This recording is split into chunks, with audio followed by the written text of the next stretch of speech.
Hello friends, एक बार फिर से स्वागत है आपका सक्सेस विद सुनील सर की क्लास में। और दोस्तों, आज मैं आपके सामने कुछ क्वेश्चंस लेके आया हूं जो कि हैं 125। और ये वही क्वेश्चन है जो मैंने 7 मई को आपका पेपर लिया था और आपसे कहा था कि विद डिटेल में इन प्रश्नों को दोबारा से लेकर आऊँगा आपको समझाने के लिए। यदि अभी भी किसी ने वो पेपर नहीं दिया है तो वो जाकर वहाँ पे दे सकता है, और यदि आप चाहें तो मेरे साथ साथ इन प्रश्नों को हल कर सकते हैं। अपने प्रश्नों को अपने साथ में लिखिए। 125 क्वेश्चंस हैं। ठीक ये वही पैटर्न मैंने यूज़ किया है जिस तरीके से आपका यूपी टीजीटी में आने वाला है। तो चलिए दोस्तों, स्टार्ट करते हैं। पहला नंबर प्रश्न है हमारा कि अहमदनगर के संस्थापक का नाम बताइए। देखिए, इन 4 ऑप्शंस में से जो आपका ऑप्शन सही है वो है मलिक अहमद निजाम शाह। ठीक है, मलिक अहमद निजाम शाह। ठीक, ये आंसर है आपका पूरा। ठीक, और इसको ध्यान रखना है, कभी कभी जो नाम होते हैं ना वो शॉर्ट लिख दिए जाते हैं। आपको पहचानना है कि इसमें से वो नाम कौन सा हो सकता है। चलिए थोड़ा सा जानते हैं इनके बारे में। इन्होंने 1490 यानी कि 1490 में अहमदनगर की स्थापना की थी। यदि आप जानते हो कि अहमदनगर का एक मोस्ट इंपॉर्टेंट ग्रंथ है, कौन सा? तारीफ ए हुसैन शाही। ठीक है, तारीफ ए हुसैन शाही। हुसैन शाही, ये जो ग्रंथ है ना, ये कई बार टीजीटी में पूछा जा चुका है। और इसको किसने बनवाया था? इस ग्रंथ को बनवाया था हुसैन निजाम शाह के पुत्र मुर्तजा ने। ठीक है, किसने? हुसैन निजाम शाह के पुत्र मुर्तजा ने यह ग्रंथ बनवाया था। किसने? अपने पिता की प्रशंसा में। मुर्तजा ने अपने पिता की प्रशंसा में इस ग्रंथ को बनवाया था। ठीक है, नेक्स्ट क्वेश्चन देख लेते हैं।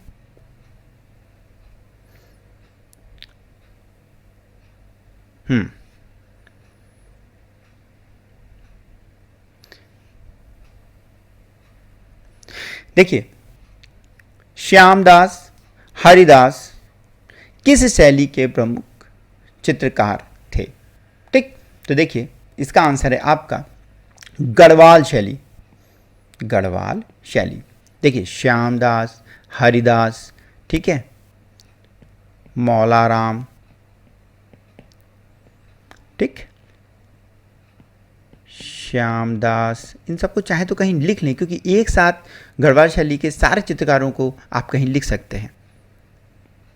हरदास और तुलसीदास,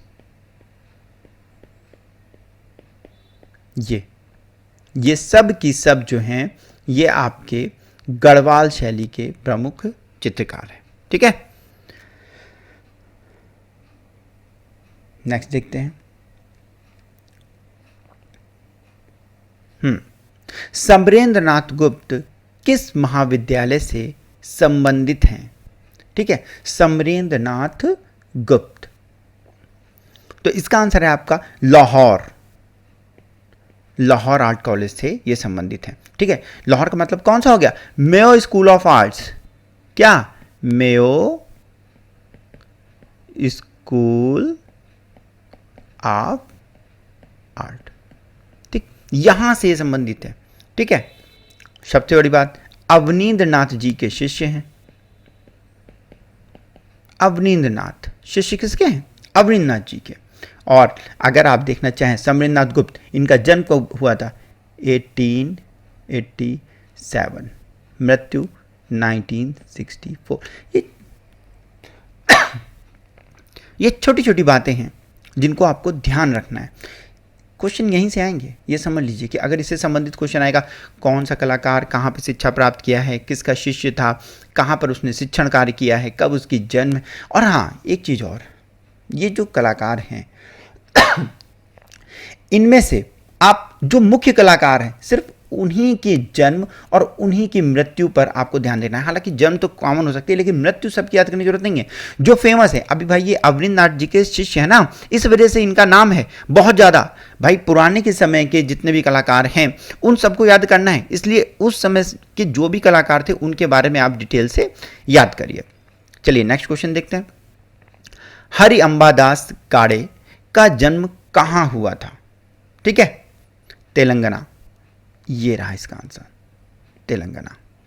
ठीक, अब देखिएगा ये भी एक प्रमुख कलाकार की श्रेणी में आते हैं। ठीक है, इनका जन्म 1917 और मृत्यु कब है? 2001।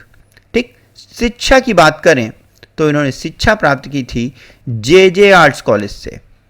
कहां? जे आर्ट्स कॉलेज से। और देखिएगा पैग समूह के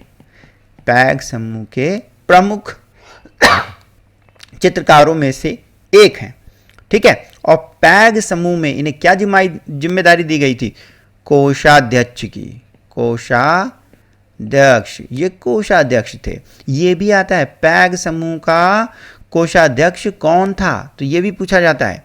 ठीक है, छोटे छोटे प्रश्न, देखिए आप इन चीज़ों को ध्यान रखिए कि कहाँ से प्रश्न बन सकते हैं, उनका ध्यान रखते हुए आपको इस तरीके के प्रश्नों पर विशेष रूप से ध्यान देना होगा।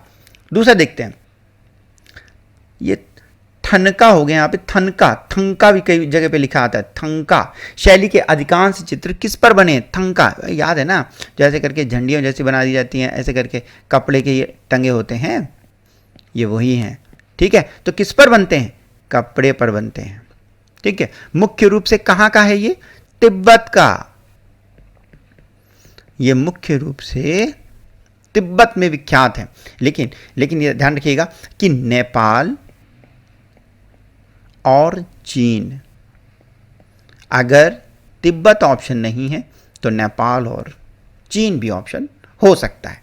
ठीक है, आपने देखे होंगे कि कई तरीके के इस तरीके से चित्र आपको दिख जाएंगे। ठीक है, आप कभी भी कोई भी पर्वतारोही कहीं पे ऊंचे जगह पे जाता है, जैसे तिब्बत वगैरह भी कई सारे लोग यात्रा वगैरह करते हैं, तब आपने देखे होंगे, बहुत कॉमन है। ठीक, नेक्स्ट क्वेश्चन देखते हैं। लाहौर का दिलकुश गार्डन किसने बनवाया था? देखिए लाहौर का पूछ रहा हूं मैं। ठीक है, किसने बनवाया था लाहौर का? जहांगीर ने। ठीक है, जहांगीर। ठीक, अगर हम बात करते हैं जहांगीर की, तो जहांगीर ने क्या क्या बनवाया था जरा देख लीजिएगा। दिलकुश गार्डन तो बनवाया ही था, इसके अलावा क्या बनवाया था? शालीमार बाग। कहां वाला? लाहौर।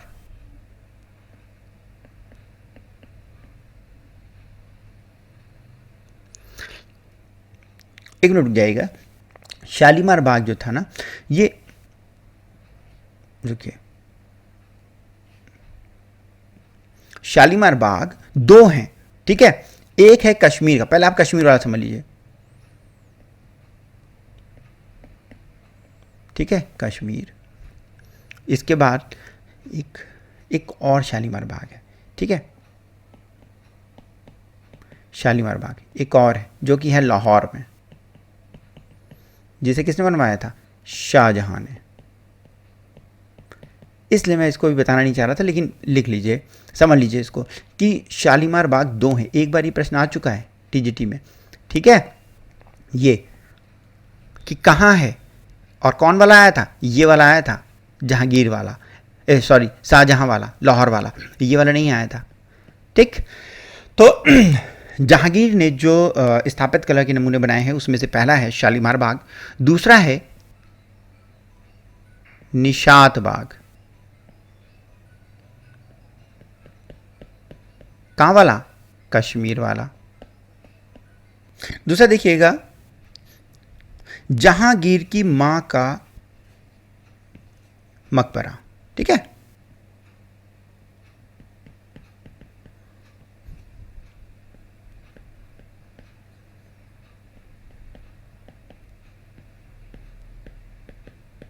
ये देखिए कहाँ है, ये सिकंदरा में है, सिकंदरा। दूसरा देखिएगा शीश महल, शीश महल ये कहाँ है? अजमेर में। तो ये जितनी भी चीज़ें हैं 1 2 3 4 5 और एक दिलकुश गार्डन, ये सब की सब जहांगीर ने बनवाए थे। ठीक है, इसलिए इसको आपको याद करना इंपॉर्टेंट है। ये शालीमार वाला तो मैंने आपको बता ही दिया है कि इसको अच्छी तरह देख लीजिएगा कि लाहौर वाला शाहजहां का और कश्मीर वाला जहांगीर के द्वारा बनवाया गया है। ठीक, और एक चीज़ और, ये जो शीश महल है ना, इसको चश्मे नूर भी बोलते हैं। क्या? चश्मे नूर। ठीक, चलिए नेक्स्ट क्वेश्चन देखते हैं। साथ साथ हल करते चलिएगा, कुछ भी इंपॉर्टेंट चीज मिले तो उसको जरूर कहीं ना कहीं नोट भी कर लीजिएगा। ये देखिए, एलोरा की सीताहरणी जो गुफा है उसकी संख्या बताइए। ठीक है, ये भी इंपॉर्टेंट है, कॉपी पेंसिल लेके बैठिए, मैं सब बता रहा हूं आपको। ठीक है, सीताहरणी गुफा, तो जो 29 नंबर गुफा है ये आपकी सीताहरणी गुफा के नाम से कही जाती है। अब देखिए, अब यहां पर आप सारी गुफाओं के बारे में जरा लिख लीजिएगा। ठीक है, गुफा संख्या 10 जो है, गुफा संख्या 10 उसको क्या बोलते हैं? सुतार झोपड़ी। ठीक है, जो 14 नंबर गुफा है उसको क्या बोलते हैं? रावण की खाई, रावण की खाई। ठीक, जो 15 नंबर गुफा है उसको बोलते हैं दशावतार, दशावतार। देखो आएगी जरूर, ये समझ लेना, कोई ना कोई गुफा 101% आएगी। फिर देखिए 16 मोस्ट इंपॉर्टेंट, कैलाश। ठीक, 21 नंबर रामेश्वर, रामेश्वरम। ठीक है, 29 नंबर सीता हरणी या सीता हरण, एक ही बात है। ठीक है, 30 नंबर छोटा कैलाश। इसमें से कई पूछी जा चुकी हैं, जो नहीं पूछी जा चुकी हैं उनके पूछे जाने की संभावना है। 32 नंबर इंद्र सभा। 33 नंबर जगन्नाथ सभा या गुफा। ठीक, ये देख सकते हैं, ये जो 3 गुफाओं के बारे में मैंने बताया ये जैन धर्म से संबंधित हैं। ठीक है, अब देखिए, और 14 से लेकर ये जितनी 29 तक का मैंने बताएंगे ये सब ब्राह्मण धर्म से संबंधित है, और मात्र एक गुफा जो है जिसका नाम पता है ये आपकी बौद्ध धर्म से संबंधित है। ठीक है, बौद्ध धर्म से संबंधित, तो इसको ध्यान रखना है। इनको अच्छी तरीके से कहीं ना कहीं आप नोट कर लीजिए कि कौन से नंबर की गुफा कौन सी है। यहां स्पेस उतना प्रॉपर नहीं है। चलिए ये इसको देखते हैं।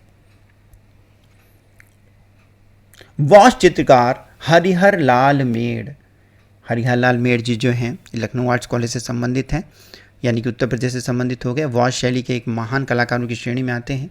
इनके मेघदूत सीरीज है एक। ठीक, मेघदूत से संबंधित जो इनके चित्र हैं वो कहाँ संग्रहित हैं? लखनऊ में। कहाँ? एकेडमी में, ललित कला अकादमी,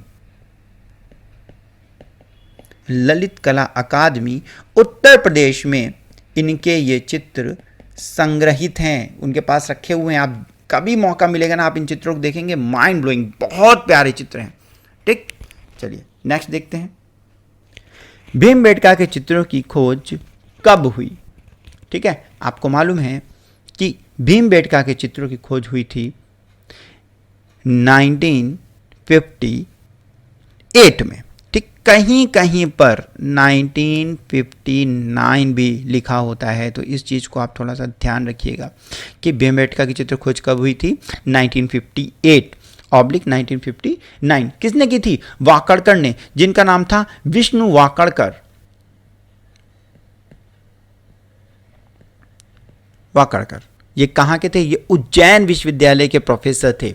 ठीक है, यहां पर यानी कि कहां, भीमबेटका में बोला जाता है कि 600 के लगभग गुफाएं हैं, जिसमें से 275 में अभी भी चित्र देखे जा सकते हैं। मतलब जब तक ये किताब लिखी गई थी और जहां से ये इसमें ये सेंटेंस लिखे गए होंगे तब तक ऐसा बोला जाता है कि 600 गुफाएं हैं टोटल मिला के, जिसमें से 275 में चित्र दिखाई देते हैं। मोस्ट इंपॉर्टेंट है, नेक्स्ट देखते हैं। अद्भुत रस का प्रतीक रंग कौन सा है, यानी कि अद्भुत जो रस होता है उसका प्रतीकात्मक रंग कौन सा होता है? पीला। अद्भुत, ठीक, अद्भुत। अब देखिएगा, अगर हम नीले की बात करते हैं तो नीले का होता है विभत्स, विभत्स, ठीक। काला, काला का होता है भयानक, जो भयानक होता है ना उसका प्रतीकात्मक रंग माना जाता है। सफेद शांति का प्रतीक, यानी कि हास्य, हास्य का माना जाता है, ठीक। नेक्स्ट देखते हैं। ये देखिए, मैं आपको सिर्फ इतना बताना चाहता हूं कि जो जो टॉपिक मैंने चूज किए हैं, जहां जहां से मैंने प्रश्न उठाए हैं, वहां वहां से प्रश्न 101% आएंगे आपके, ठीक। तो इसलिए उसकी डिटेल और पढ़नी है। 9 रस होते हैं, मैंने तो 4 बताए हैं, बाकी सब आपको अच्छी तरीके से पढ़ने हैं। आगे देखते हैं। निम्नलिखित में से कौन सी विधि अंतः सतह उत्कीर्णन प्रणाली कहलाती है? अंतः सतह, अगर आपको ग्राफिक कार्ड से संबंधित कोई भी समस्या आ रही हो तो ग्राफिक कार्ड के ऊपर मैंने 2 वीडियो बनाए हैं, बल्कि 3 वीडियो बने होंगे, आप उसको देख लीजिए। उससे अच्छे वीडियोस मतलब मैं नहीं बना सकता, ठीक है। बहुत डिटेल के साथ उसमें पढ़ाया। अंतः सतह उत्कीर्णन प्रणाली को क्या कहते हैं? देखिए, पहले इसको समझ लीजिए। इसको बोलते हैं रेखीय, रेखीय चित्र उत्कीर्णन। अब देखिएगा, आपको मालूम है 3 विधियां थी, 1 2 3, कौन कौन सी थी? उभार सतह, उभार सतह। दूसरी कौन सी थी? अंतः सतह। तीसरी कौन थी? प्लेनोग्राफी, यानी कि समतल सतह, ठीक। उभार सतह जैसे कि आलू के ठप्पे, ठीक है, या लकड़ी के ठप्पे, लकड़ी से कोई जब छापा चिल्लोगे तो उभार सतह, यानी उसमें क्या हो रहा है? उभरी हुई सतह का चित्र लिया जा रहा है। आप एक सोच के देखिए कि एक आलू था, उसमें आपने एक कमल का फूल बनाया या एक स्क्वायर का छप्पा लेना है, तो क्या कर रहे हैं? ये चीज काट के निकाल दी और ये बची, तो ये क्या था? उभरा हुआ था ऊपर की तरफ, तो आपने इसको इंक में डुबोया और ठप्पा ले लिया, तो क्या आया? इसका आया ना ऊपरी भाग का, इसलिए यह है उभार सतह। जैसे लकड़ी वगैरह के ठप्पे लेना, ठीक, उभार सतह। अब समझ लीजिए अंतः सतह। अंतः सतह में क्या होता है? अंदर, यानी कि आप क्या आ गया, ये वाली प्रोसेस जिंक प्लेट वाली, ठीक। प्लेट में क्या किया आपने एक जिंक की प्लेट ली और उसमें आपने निडल की सहायता से कोई भी चित्र बनाया, यानी कि आप सिंगल लाइन ड्राइंग कर रहे हो। ये कैसे बन रही है? ये एक नाली तरीके से आप उसमें बना रहे हैं, फिर उसमें ही रंग भरता है और ऊपर की सतह को पोंछ दिया जाता है। तो इनमें जो ये आपने निडल की सहायता से जो स्क्रैचेस लगाए हैं, इसमें रंग भर जाएगा और जब इसकी छपाई ली जाएगी तो ये अंतः, यानी कि अंदर वाली चीज छप रही है। इसमें क्या था? इसमें था ऊपर, इसमें क्या था? अंदर, इसलिए ये अंतः हो गई। समतल सतह में क्या हो गया? समतल सतह में हो गया लिथोग्राफी, यानी पत्थर वाला, लिथोग्राफी यानी कि पत्थर वाला। जो पत्थर वाले में था उसमें क्या हो रहा था? समतल सतह, ना ही उसमें काट के कोई चीज बाहर निकाली गई, ना ही उसमें कुछ स्क्रैच किया गया, ठीक। तो वो होगी समतल सतह। ये तीनों के उदाहरण समझ लीजिएगा। ये उभार सतह में आपका लीनो भी आता है, ठीक है, सिर्फ वुड नहीं, लीनो कट भी आता है आपका, ठीक। नेक्स्ट देखते हैं। महाबोधि मंदिर कहाँ है? अरे बिहार, ठीक है। देखिए, हम समय नहीं लगाते, हम जल्दी से बता देते हैं ताकि ये क्वेश्चन बहुत मतलब ज़्यादा बड़ा ये वीडियो ना बने, ठीक है। तबीयत मेरी सही नहीं है, लेकिन फिर भी देखिए, महाबोधि मंदिर जो होता है ये कहाँ पे है? बिहार में है आपका, ठीक है। महाबोधि मंदिर बिहार। तो इसका मतलब क्या कि मंदिरों से संबंधित जितने भी प्रश्न हैं आप उन सब को अच्छी तरीके से याद कर लीजिएगा। मंदिर पूछे जाएंगे कि कौन सा मंदिर कहाँ पर स्थित है, ठीक। नेक्स्ट देखते हैं। चित्रकार जिस भूमि पर कार्य करता है यानी कि अंकन कार्य करता है वह क्या कहलाता है? अंतराल कहलाता है, अंतराल। ठीक, अब देखिएगा अंतराल। अब आपको यदि याद हो तो हिंदी साहित्य में, संस्कृत साहित्य में कई जगह पर इस भूमि यानी कि जो चित्रकार का कार्य क्षेत्र होता है, जगह होती है, उसका नाम अलग अलग दिया गया है। जैसे कि सम्रांगण सूत्रधार में भूमि बंधन, आप लिखते जाइएगा, भूमि बंधन किसमें? सम्रांगण सूत्रधार में। ठीक, दूसरा लिखिएगा, ये वन है, दूसरा लिखिएगा अभिलाषितार्थ चिंतामणि, अभिलाषितार्थ चिंतामणि में स्थान निरूपण, स्थान निरूपण। देखिए ये पूछा जाएगा कि अंतराल का नाम अलग अलग साहित्य में क्या क्या दिया गया है, या सम्रांगण सूत्रधार में क्या दे रखा है, अभिलाषितार चिंतामणि में क्या दे रखा है, इसलिए ये आएगा, इसलिए मोस्ट इंपॉर्टेंट है। ठीक है, और जबकि विष्णु धर्मोत्तर पुराण में इसको क्या कहा गया है? स्थान। किसमें? विष्णु धर्मोत्तर पुराण में। ठीक, तो इन तीनों का नाम अच्छी तरीके से नोट कर लीजिए किसको क्या कहा गया है। नेक्स्ट क्वेश्चन देखते हैं। पहला हिंदी समाचार पत्र डेली करंट कहां से प्रकाशित हुआ? एकदम सही, इंग्लैंड, इंग्लैंड से प्रकाशित हुआ था। ठीक है, कब? 1702 में। डेली करंट का मतलब समझते हो? पर डे छपने वाला, 1702 में। ठीक, अब देख लीजिए, ये तो हो गया इंग्लैंड का, लेकिन अपने इंडिया की बात करते हैं तो कोलकाता में जो पहला समाचार पत्र छपा था वो था बंगाल गजट। क्या था? बंगाल गजट। इसको लिख लीजिएगा कि कलकत्ता में पहला समाचार पत्र बंगाल गजट। किसने बनाया था, किसने छपा था मालूम है ना? कौन था? जेम्स अगस्त हिक्की, जेम्स अगस्त हिक्की। ये आ चुका है ये प्रश्न। ठीक है, और कब छपा था मालूम है आपको? 1780 में। ठीक है, बाप रे बाप, आप समझ लीजिए 72 साल लग गए। चलो ये अच्छा है कि ये इंटरनेट का जमाना है। ठीक है, नेक्स्ट देखिएगा, विश्व विरासत सूची में यूनेस्को में शामिल रानी की वाव कहाँ स्थित है? गुजरात। सब लोग मुझे बताइएगा कितने रुपए के नोट में ये जगह छपी हुई है, तो मैं जानूंगा कि हाँ आप लोग सीरियसली मेरी बातों को सुन रहे हैं। ठीक है, रानी की वाव कहाँ स्थित है? गुजरात में। और कब इसको विश्व धरोहर सूची में शामिल किया गया था? सन 2014 में। ठीक है, नेक्स्ट देखते हैं।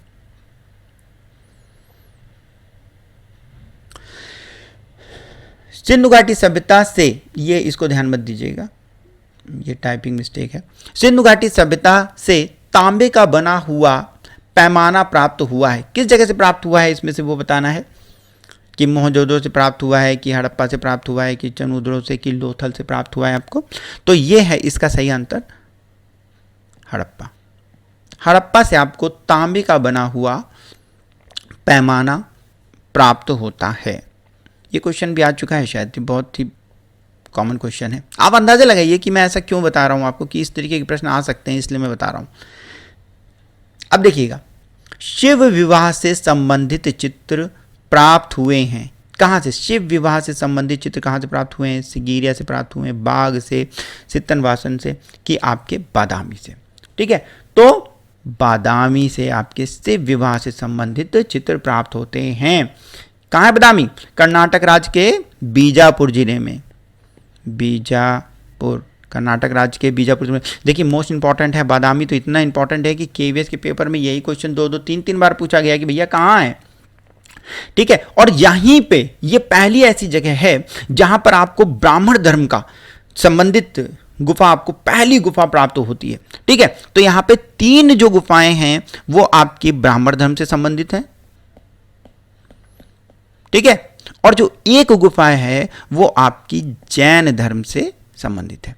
3 ब्राह्मण धर्म से, एक आपकी जैन धर्म से। और ब्राह्मण धर्म से संबंधित गुफा चित्रों का पहला उदाहरण आपको यहीं पे प्राप्त होता है, बादामी। इसलिए ये प्रश्न भी आ सकता है कि पहला उदाहरण ब्राह्मण धर्म से संबंधित पहला उदाहरण आपको कहां से प्राप्त होता है? बादामी। नेक्स्ट क्वेश्चन देखते हैं। हुमायूंनामा की रचना किसने की थी? ठीक है, हुमायूंनामा एकदम सही, गुलबदन बेगम ने की थी। ये कौन थी? हुमायूं की बहन थी। ठीक है। अच्छा, और बताइएगा कि अबुल फजल ने क्या लिखा था? अकबरनामा। अकबरनामा। और जहांगीर तो मालूम है, तुझु के जहांगीरी। ठीक है, तुझु के जहांगीरी। चलिए नेक्स्ट, छोटे छोटे प्रश्न हैं, बहुत ही ज़्यादा इंपॉर्टेंट है, इसी तरीके के प्रश्न पूछे जाते हैं। नूरुद्दीन और साहुद्दीन किस शैली के प्रमुख चित्रकार हैं? इसलिए मैं हमेशा दो चित्रकारों के नाम पूछता हूं ताकि आपको बिल्कुल भी कंफ्यूजन ना हो।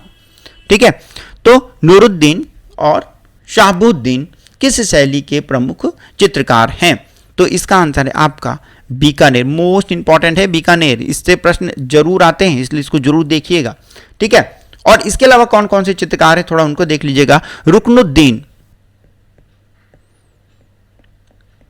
जहां जहां ऐसा आ रहा है मैं वहां लिखवा दे रहा हूं ताकि आप हर एक जो छोटे छोटे पार्ट हैं उनके जो प्रमुख चित्रकार हैं उनको एक ही जगह पे यदि हो सके तो कहीं ना कहीं नोट कर लीजिएगा। रुकनुद्दीन, हमीद उस्मानी, ठीक है, उस्ताद ईशा,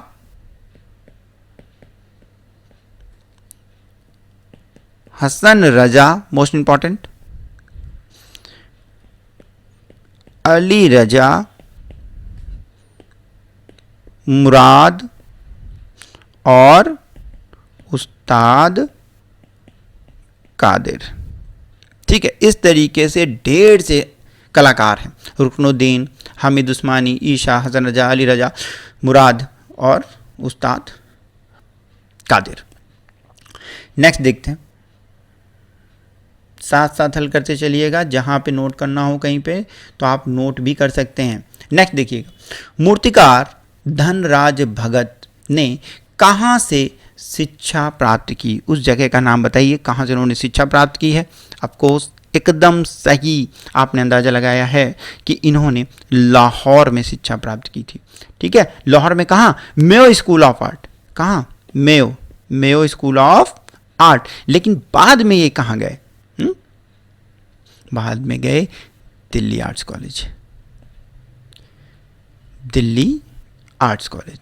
ठीक, और आपको मजेदार बात बताऊं कि दिल्ली आर्ट्स कॉलेज में ये HOD थे, मूर्तिकला विभाग के HOD। पहले इन्होंने शिक्षा प्राप्त कहाँ की? Mayo arts college. ठीक है, पढ़ाने के लिए कहाँ गए? Delhi arts college. वहाँ पे मूर्तिकला विभाग के HOD रहे। ये प्रश्न आ सकता है क्योंकि भाई देखिए, नाम, बंदे का नाम बहुत ज़्यादा फेमस है ना, इसलिए ये पूछा जा सकता है कि बताओ इसमें से कौन सा कलाकार है जो कि दिल्ली आर्ट्स कॉलेज में HOD रहा था। ठीक है, मूर्तिकला विभाग का। इनका जन्म की बात करते हैं तो 1917 में इनका जन्म है और 1988 में इनकी मृत्यु है।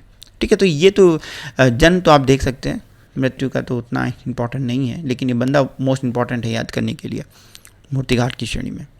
दूसरा देखते हैं, निम्नलिखित में से कौन सा एक तांत्रिक कलाकार है?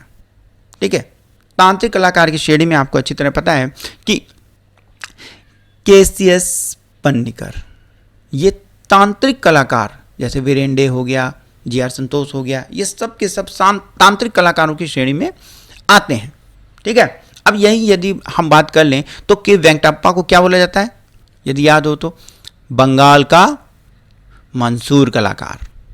ठीक, बीसी चांदयाल का कहा जाता है शताब्दी कलाकार। क्यों? 100 वर्ष तक ये जिंदा रहे थे ना, इसलिए शताब्दी कलाकार। जबकि के हैबर जो हैं ये रेखात्मक चित्रण इन्होंने ज़्यादा बनाए हैं। कौन से? रेखात्मक चित्र। ठीक है, नेक्स्ट देखते हैं, रंग के प्रमुख गुण हैं। अरे एकदम सही भैया, रंगत, मान, सघनता, ये तीनों रंग के गुण हैं। ठीक, इसका मतलब इसका आंसर हो गया उपरोक्त सभी। अभी रंगों से संबंधित एक महत्वपूर्ण, बल्कि एक नहीं 2 वीडियो मैंने बनाए हैं। यदि आप अच्छी तरीके से उस रंग को समझना चाहते हैं तो उन वीडियोस को जरूर से जरूर देखिएगा।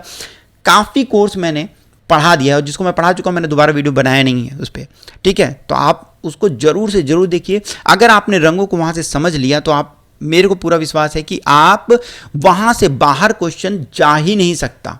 हाँ, लेकिन मोस्ट इंपॉर्टेंट आपका रंग है, मोस्ट इंपॉर्टेंट, तो जरूर से जरूर देखिएगा।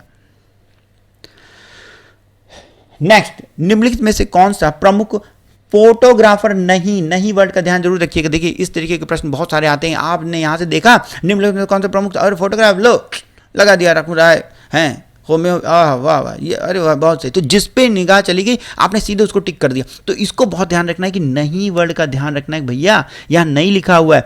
तो इसीलिए आप ध्यान रखिएगा कि पहले एक बार सारे क्वेश्चंस की रीडिंग लगा लीजिएगा और फिर एक नंबर से स्टार्ट करिएगा सही ढंग से पढ़ते हुए कि यार कौन सा इसका आंसर हो सकता है। तो कौन सा है, फोटोग्राफर नहीं है, मिक्की पटेल। ये क्या है, ये एक इलस्ट्रेटर है मिक्की पटेल, ठीक है। तो इसलिए बाकी जो सब हैं वह एक फोटोग्राफर है। नेक्स्ट क्वेश्चन देखते हैं, कलमकारी कहाँ का प्रसिद्ध लोक कला है। देखिए भाई सारे क्षेत्रों से मैंने प्रश्न पूछे थे इसीलिए ताकि आप उसकी डिटेल याद कर ले। तो जितनी भी लोक कलाएं हैं पूरे हिंदुस्तान की, वो सारी की सारी आप जाकर याद कर लीजिए। तो कलमकारी जो है वो कहाँ की, आंध्र प्रदेश की, आंध्र प्रदेश, ठीक। और गुजरात की बात करें तो कौन सी है, साथिया। हरियाणा की बात करें तो कौन सी है, फुलकारी, ठीक है। और उड़ीसा की यदि बात करते हैं तो कौन सी है, चिंता, या उड़िया भी कई जगह लिखा है। तो उड़िया से तो आप अंदाजा लगाइए, चिंता से नहीं लगा पाएंगे। तो इनको पूरा अच्छी तरीके से देख लीजिए कि कौन सी लोक कला किस क्षेत्र की प्रमुख लोक कला की श्रेणी में आती है। नेक्स्ट क्वेश्चन देखते हैं, क्वेश्चन नंबर 25, औरंगजेब का प्रसिद्ध सुलेखक कौन था, यानी कि कैलीग्राफी कौन करता था औरंगजेब के समय में, उसका नाम बताइए, ठीक है। तो जवाहिर रकम। ये जो जवाहिर रकम है ना, ये बंदा जो था ये औरंगजेब के समय में था। जबकि बाकी की बात करें तो जैसे मीर सैयद अली किसके समय में था, चित्रकारी करता था, हुमायूं के समय में भी करता था और अकबर के समय में, ठीक है। यदि हम अमीर अब्दुल्ला की बात करते हैं तो ये जहांगीर के समय में था। और कौन था, सुलिपिकार था। इसलिए भैया इन दोनों को, ये जो दो नाम आपको मैंने बताया है, इन दोनों को अच्छी तरीके से याद कर लीजिएगा, ठीक है। ये जवाहिर रकम जो औरंगजेब के समय का है और अमीर अब्दुल्ला जो कि जहांगीर के समय का, ये दोनों की दोनों सुलिपिकार थे, ठीक है। और जबकि मोहम्मद नादिर की बात करें तो ये एक चित्रकार है जो कि कहाँ था, शाहजहां के समय था, ठीक है। अब देखिए एक शासक की जब मृत्यु हो जाती थी तो वो कलाकार दूसरे शासक के समय में भी रहता था। तो कई सारे ऐसे कलाकार हैं जिनका नाम दो शासकों में भी आ सकता है, जैसे अभी हमने मीर सैयद अली की बात की। नेक्स्ट देखते हैं, चंबा शैली के चित्रों पर किसने पुस्तक लिखी, चंबा शैली के चित्रों पर, ठीक है। तो डॉक्टर रंधावा नहीं, रंधावा थे, आधा ना था, ठीक है, रंधावा। तो ये जो है इन्होंने चंबा शैली के ऊपर काफ़ी काम किया है। जबकि जेसी फ्रेंच जो हैं इन्होंने पुस्तक लिखी थी हिमालयन आर्ट,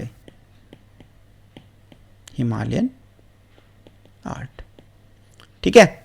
जबकि स्वामीनाथन जो हैं, जगदीश स्वामीनाथन, इन्होंने डांस एंड शिव नामक पुस्तक लिखी है, ठीक है। इसको आपको ध्यान रखना है कि देखिए मैं क्यों आपको सारे क्षेत्र छुए हैं, सिर्फ इसीलिए छुए हैं कि आपको बुक्स के नाम याद करने हैं, आपको फोक आर्ट याद करनी है, कौन सा कलाकार किस श्रेणी का है वो याद करना है, सब तरीके के प्रश्न है, बस इसी की आपको डिटेल याद करना है। देखिए ये बदल सकते हैं लेकिन ये नहीं बदलेगा, ये क्वेश्चन में सेम रहेगा कि किसकी पुस्तक है, ये बदल जाएगा, ये ऑप्शन बदल जाएगा, लेकिन पुस्तक जरूर आने वाली है। शैलियों के नाम बदल जाएंगे लेकिन कलाकार जरूर आने वाला है। तो इसको थोड़ा सा समझिए, जो मैं समझाना चाह रहा हूँ उसको अच्छी तरीके से समझिए कि किस तरीके के प्रश्न आपके पूछे जाएंगे। ओके, नेक्स्ट क्वेश्चन देखते हैं, किसके अनुसार कला प्रतीकात्मक रूप की यह शक्ति नहीं है, सृष्टि है, ठीक है। सृष्टि, सृष्टि करती है। ये क्वेश्चन काफ़ी टाइम पहले पूछा जा चुका है कि किसके अनुसार कला प्रतिपात्मक रूप की सृष्टि करती है। तो इसका आंसर है आपका सुसैन लेंगर। ठीक है, सुसैन लेंगर। ये देखिए किसने कला को क्या कहा है, ये मोस्ट इंपॉर्टेंट है और इस तरीके के प्रश्न आने वाले हैं, 101% आएंगे। ठीक है, तो इसको थोड़ा सा आपको ध्यान रखना है। ठीक, नेक्स्ट क्वेश्चन देखते हैं। ये रोजर फ्राई जो हैं ये आपके रूपवाद के लिए जाने जाते हैं। नेक्स्ट देखते हैं, लय क्या है। लय, लय मतलब क्या होता है? रिदम। जब आप किसी भी चीज को बना रहे होते हैं तो ये जो है ये रिदम में कहलाती है, यानी कि क्या है? सम्मिति है, यानी कि सी नंबर, सम्मिति। ठीक, ऊर्जा, शक्ति ये अलग अलग रेखाओं में हो सकती है, लेकिन जब लय की बात करते हैं ना, रेखाओं में हो सकती है, लेकिन जब लय की बात करते हैं तो वो क्या है? सम्मिति है। नेक्स्ट क्वेश्चन देखते हैं, क्वेश्चन नंबर 29। प्रसिद्ध नालंदा किस राज्य में है? ठीक है, जो नालंदा है, नालंदा आपका कहां है? बिहार में है, बिहार। किसने इसको बनवाया था? कुमार गुप्त ने इसको बनवाया था। ठीक, नेक्स्ट क्वेश्चन देखते हैं।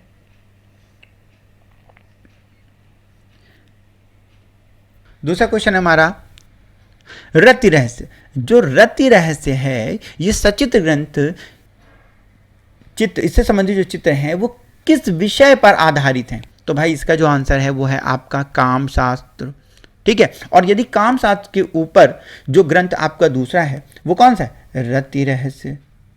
ठीक है, यानी कि काम शास्त्र जो है ये अभ्रंश शैली का है, इसको ध्यान रखिएगा। ठीक है, नेक्स्ट क्वेश्चन देखते हैं। रूप चित्र का निर्माण किसने शुरू कराया था? जी हाँ, एकदम सही, अकबर। अकबर ने रूप चित्रों का निर्माण शुरू कराया था। ठीक, तो इससे संबंधित तो आपका यह वाला प्रश्न हो ही गया। नेक्स्ट क्वेश्चन देखते हैं।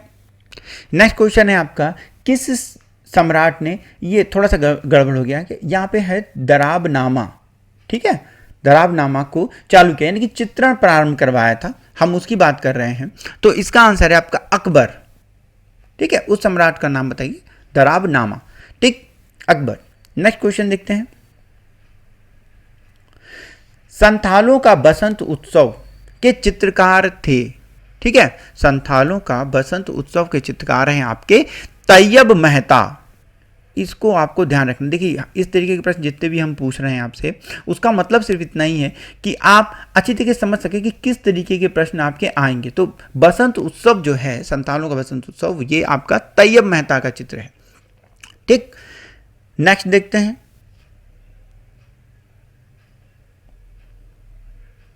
विमान और वित्तपाल, कई जगह पे धीमान भी लिखा हुआ, धीमान व वित्तपाल प्रमुख रूप से क्या थे?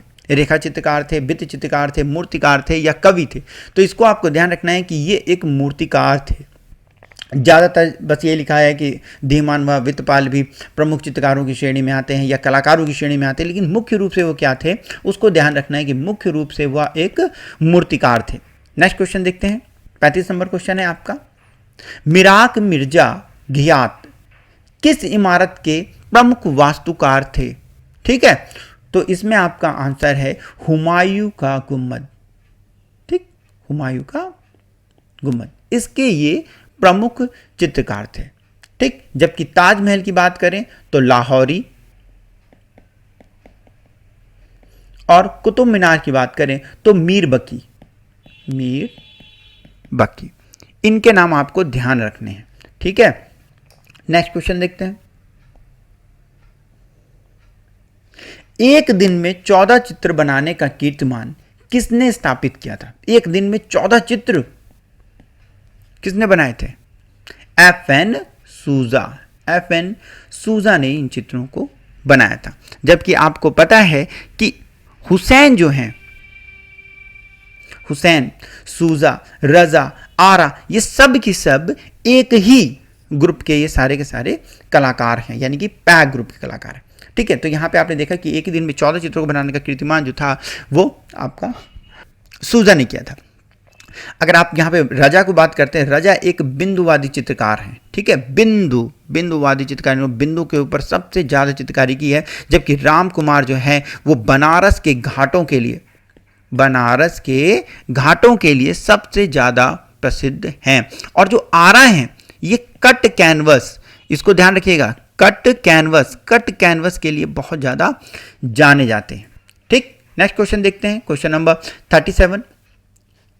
अंकुरण नामक चित्र का चित्रण किसके द्वारा किया गया? अंकुरण जो है ना ये एस.एच. रजा के द्वारा इसका चित्रण किया गया था। जबकि हुसैन जो है ना मकड़ी और लैम्प के बीच, मदर टेरेसा और पता नहीं कितने सारे इन्होंने चित्र बनाए हैं। हुसैन की बात कर रहा हूँ मैं, ठीक है। सूजा वगैरह जो हो गए, आप इनको मालूम है कि मतलब हर एक कलाकार की अपनी एक विशेषता है, ठीक, सब कुछ ना कुछ करता है। जैसे कि हैबर हो गए, हैबर के रेखात्मक चित्र आपको ज़्यादा मिलते हैं, ग्रामीण से संबंधित चित्र इन्होंने, लाइन ड्राइंग्स, रेखांकन चित्र बहुत ज़्यादा इन्होंने किए हैं के हैबर ने।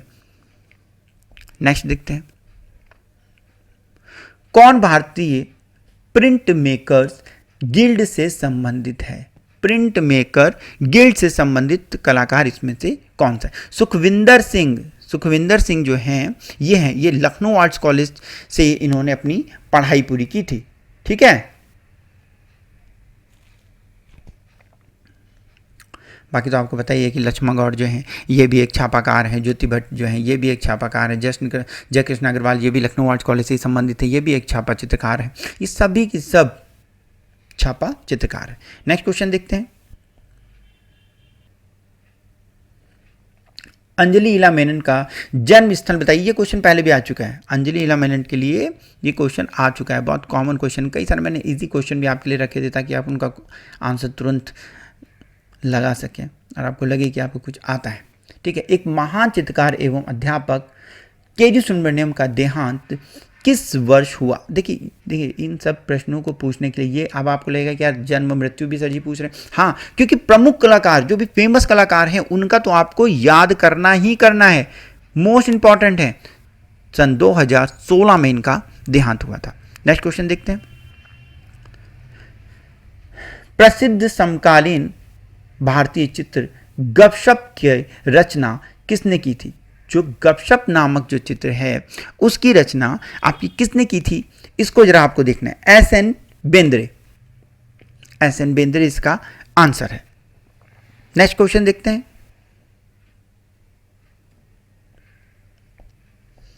क्वेश्चन नंबर 42 कि भारतीय कलाकार ये हरिदास नहीं हिरेनदास है, हिरेनदास, ठीक है, हिरेनदास, इनके विषय में पूछा जा रहा है कि ये किस तरीके के थे, ठीक है। तो हिरेनदास जी जो थे ये मुद्रण कला के लिए यानी कि छापा कला के एक प्रमुख चित्रकार की श्रेणी में ये आते हैं। इनग्रेविंग इनका मुख्य विषय था, इनग्रेव करते थे, ठीक। नेक्स्ट क्वेश्चन देखते हैं, ये तो बहुत ही कॉमन क्वेश्चन है, कई बार ये पूछा जा चुका है कि चौगान प्लेयर्स किस शैली का चित्र है? चौगान प्लेयर्स की शैली का चित्र ये कई बार पूछा जा चुका है, इसलिए इसको बहुत अच्छी तरीके से याद कर लीजिएगा, ठीक है। जोधपुर शैली का ये प्रमुख चित्रकार है। और जोधपुर शैली में आपको पता है ना ढोला मारू चित्र भी बहुत फेमस है। ढोला मारू चित्र के ऊपर एक क्वेश्चन बहुत पहले आया था कि ढोला मारू किस जानवर के ऊपर सवार हैं, तो ऊंट। अगर आप चाहें ना तो आप अपनी किताबों में उसको देख लीजिएगा, बाकायदा ये चित्र आपका छपा भी होगा उसमें, ठीक। नेक्स्ट क्वेश्चन देखते हैं, कंपनी शैली के छोटे आकार के चित्रों की माप क्या थी? ये बहुत बढ़िया क्वेश्चन है। बड़े आकार के चित्रों की माप कई बार पूछी जा चुकी है लेकिन छोटे आकार के चित्रों की नहीं पूछी गई है, ठीक है। तो इसको देखिएगा 8x6 इंच, ठीक, यानी कि ये छोटे हो गए, 8x6 इंच, यही इसका सही आंसर है। नेक्स्ट क्वेश्चन देखिएगा, छाप बड़ौदा की स्थापना किसने की थी? ठीक है, Gulam Mohammed Sheikh is the right answer. ये ऐसे प्रश्न हैं जो बहुत कम अभी आए हैं लेकिन इन सब की आने की संभावना बहुत ज़्यादा है, ठीक है। गुजरात में इनका जन्म हुआ था, कहाँ? गुजरात में इनका जन्म होता है।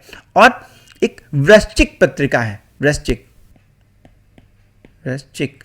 इसको ध्यान रखिएगा, ये पूछी जा चुकी है और ये 100% दोबारा आएगी। इस पत्रिका का संपादन भी इन्होंने ही किया था और सन 2021 में इनकी मृत्यु हुई है। लेटेस्ट हैं ये गुलाम मोहम्मद शेख जी, इसलिए इनकी मृत्यु वर्ष भी पूछे जाने की संभावना है। एक लेखक थे, कवि थे और बहुत ही अच्छे चित्रकार थे। ये सब की श्रेणी में ये बंदा आता है, इसलिए इसको याद करिए और देखिए।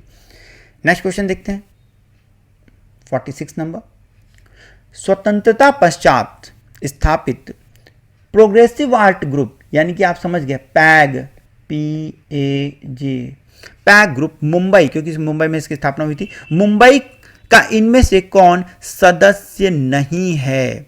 इसको ध्यान रखना है, सदस्य नहीं है। देखिए ये बहुत ही कॉमन क्वेश्चन है। इस सदस्य नहीं के नाम पे चाहे जिसका नाम लिख दिया जाए, आप जरूर 101% पहचान लेंगे, क्योंकि आपको मालूम है कि सदस्य कौन कौन है। ठीक है, तो अंजलि ईला मेनन जी जो हैं वो इसकी सदस्य नहीं है। नेक्स्ट क्वेश्चन देखते हैं,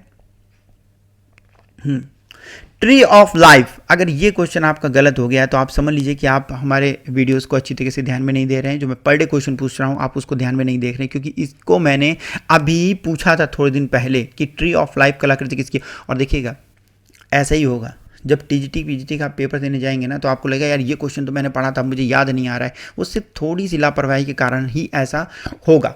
ठीक है, तो इसका आंसर है आपका Satish Gujral. Tree of life Satish Gujral ji की पेंटिंग है। ठीक है, बर्न वुड टेक्निक का इन्होंने प्रयोग करके इसको बनाया था। ठीक, 1925 में इनकी पैदाइश है, तो आपको पता ही होगा। नेक्स्ट क्वेश्चन देखते हैं,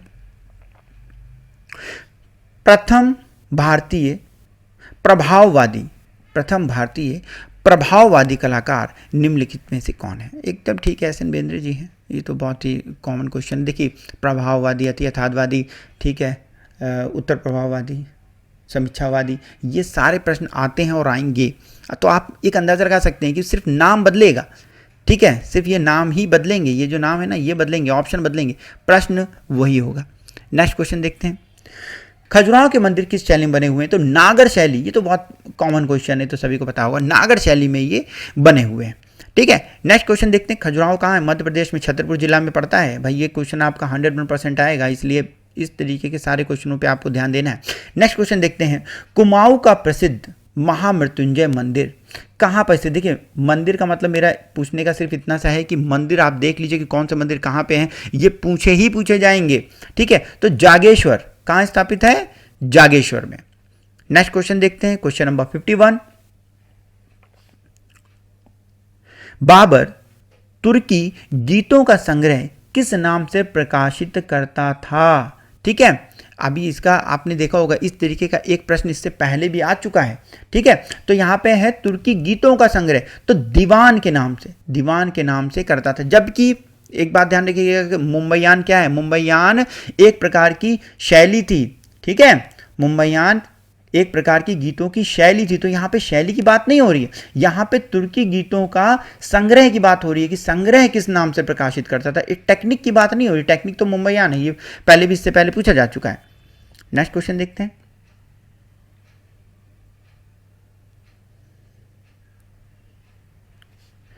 ईरान के शासकों को किस मुगल पांडुलिपि में चित्रित किया गया? ये क्वेश्चन बहुत ही कॉमन है और इससे पहले ये कई बार पूछा जा चुका है। शाहनामा। ठीक है, शाहनामा मतलब ईरान के राजाओं का इतिहास। तूतीनामा तो बहुत मज़ेदार है, आप इसको तो कभी भूलेंगे ही नहीं, तोते का प्रेमालाप है। ठीक है, बाबरनामा तो बाबर की आत्मकथा है, ये तो बहुत ही कॉमन है। नेक्स्ट क्वेश्चन देखते हैं, संगीत राज किसका सचित्र ग्रंथ है? संगीत राज और सचित्र ग्रंथ किसका है? ठीक है, संगीत राज महाराणा कुंभा को यदि आपने ध्यान दिया हो तो कुंभा ने लिखा था ये। ठीक है, तो इसका आंसर क्या होगा? महाराणा कुंभा ने इसको लिखा था। मेवाड़ के अंतर्गत आता है, सॉरी मेवाड़ी के अंतर्गत आता है। ठीक है, मेवाड़ी का स्वर्णकाल इसको आप मान लीजिए। मेवाड़ी, मारवाड़ी, हाड़ौती, ढूढ़ारी 4 भागों में राजस्थानी को पूरा डिवाइड किया गया है। ठीक है, नेक्स्ट क्वेश्चन देखते हैं, ऊंट की खाल पर चित्रण किस शैली की विशेषता है? ऊंट की खाल के ऊपर किस शैली में विशेषता? मतलब यार ये क्वेश्चन बहुत ही कॉमन है, इस तरीके के ही पूछे जाएंगे आपके। बीकानेर जो है वो मोस्ट इंपॉर्टेंट, और बीकानेर का एक प्रमुख चित्रकार कौन था? हिसामुद्दीन। कौन था? निजामुद्दीन, इसको ध्यान रखिएगा, कहीं लिख लीजिएगा, बल्कि बीकानेर शैली का प्रमुख चित्रकार कौन था। ठीक है, ऊंट की खाल के ऊपर चित्रकारी बहुत ही इंपॉर्टेंट है। नेक्स्ट क्वेश्चन देखते हैं। भाई ऐसे क्वेश्चन आने की पूरी संभावनाएं हैं, इसलिए बहुत अच्छी तरह से ध्यान रखिए इन सब चीज़ों का। शिकार के साथ महिला किस शैली के चित्र है? सॉरी, शिकारे के साथ, जो है ना पानी में जो शिकारा होता है ना, शिकारे के साथ महिला, किस प्रमुख चित्रकार का या किस शैली का ये चित्र आपका माना जाता है? गुलेर। इसका आंसर है आपका गुलेर। गुलेर शैली का ये चित्र है। नेक्स्ट क्वेश्चन देखते हैं। निम्नलिखित में से अभिघटन कला, अभिघटन का मतलब समझते हो, जोड़ना या घटाना, ठीक है, घटा के बनाना या जोड़ के बनाना, इसमें से कौन सी शैली आती है? मूर्ति कला। ठीक है, मूर्ति कला के अंतर्गत, यानी कि घटाओ मिट्टी, मतलब घटाना किसी, जैसे आप मिट्टी से कोई बना रहे हो ना, मिट्टी को आप किसी मूर्ति को बनाने की दो टेक्निक हो सकती हैं, या तो फिर आप मिट्टी से जो मूर्ति बना रहे हैं उसमें मिट्टी को जोड़ते जाएं, या फिर उस मूर्ति से मिट्टी को निकाल कर उस आकृति की आप तैयार करें। ठीक, तो अभिघटन जो है वो मूर्ति कला की श्रेणी में आएगा आपका। नेक्स्ट क्वेश्चन देखते हैं। 57, सबसे अधिक कृष्ण लीलाओं का चित्रण किस शैली में हुआ है? अगर कृष्ण लीलाओं की बात करेंगे हम लोग तो पहाड़ी इसका प्रमुख आंसर होगा, पहाड़ी शैली के अंतर्गत। आनंद कुमार स्वामी ने क्यूरेटर के रूप में अपनी सेवाएं कहाँ दी थी? तो इसका आंसर है आपका बोस्टन संग्रहालय। बोस्टन संग्रहालय जो यूएसए में है, वहां पर ये क्यूरेटर नियुक्त हुए थे। ठीक, इस तरीके के प्रश्न आएंगे। नेक्स्ट देखिएगा, प्रथम बिनाले का आयोजन कहाँ हुआ था? प्रथम बिनाले, जो बिनाले है इसका आयोजन कब हुआ था? 1895 इज द राइट आंसर।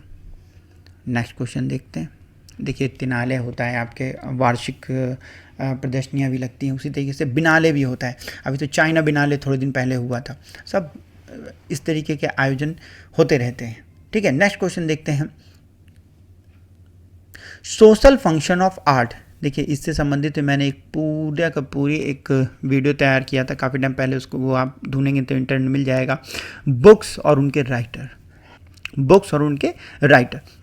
तो आप उसको जरूर देखिएगा। उसमें मैंने कम से कम 100 के लगभग किताबों के बारे में बताया। तो सोशल फंक्शन ऑफ आर्ट, इसके लेखक का नाम कौन है? ठीक है, राधा कमल मुखर्जी। बाकी तो ये कॉमन है, ये तो आपको मिल जाएंगे। कुमार स्वामी ने कौन सी बुक्स लिखी, हेवेल ने तो कई सारी लिखी है, रविन्द्रनाथ टैगोर की बुक्स पे तो उनको नोबेल पुरस्कार ही मिल गया, ये सब ठीक है, लेकिन राधा कमल मुखर्जी, इसको आप थोड़ा सा ध्यान रखिएगा।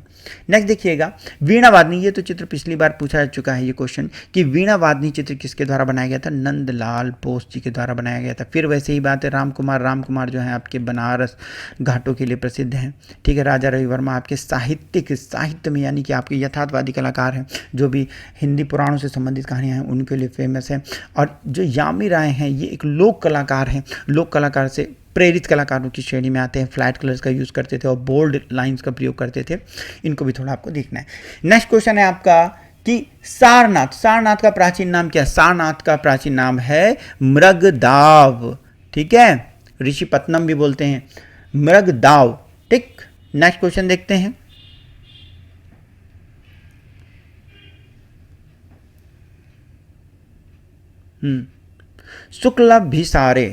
शुक्ल भिसारे चित्र किसने चित्रित किया था? ठीक है, यह है आपका अवनींद्रनाथ टैगोर, ये इनका प्रसिद्ध चित्र है, इसको थोड़ा सा आप देख लीजिएगा।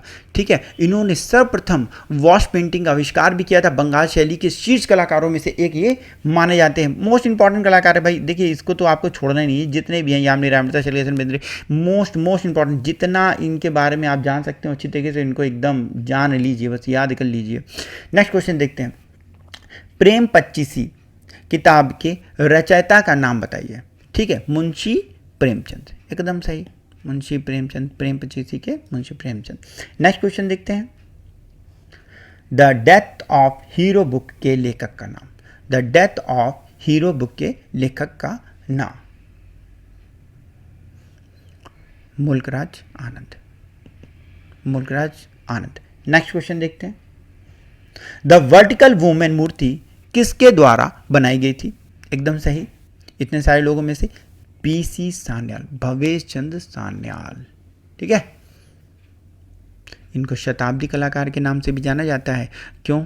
1902 में इनकी पैदाइश हुई थी और 100 साल ये जिंदा रहे थे, इसीलिए इनको शताब्दी कलाकार बोला जाता है। नेक्स्ट क्वेश्चन देखते हैं।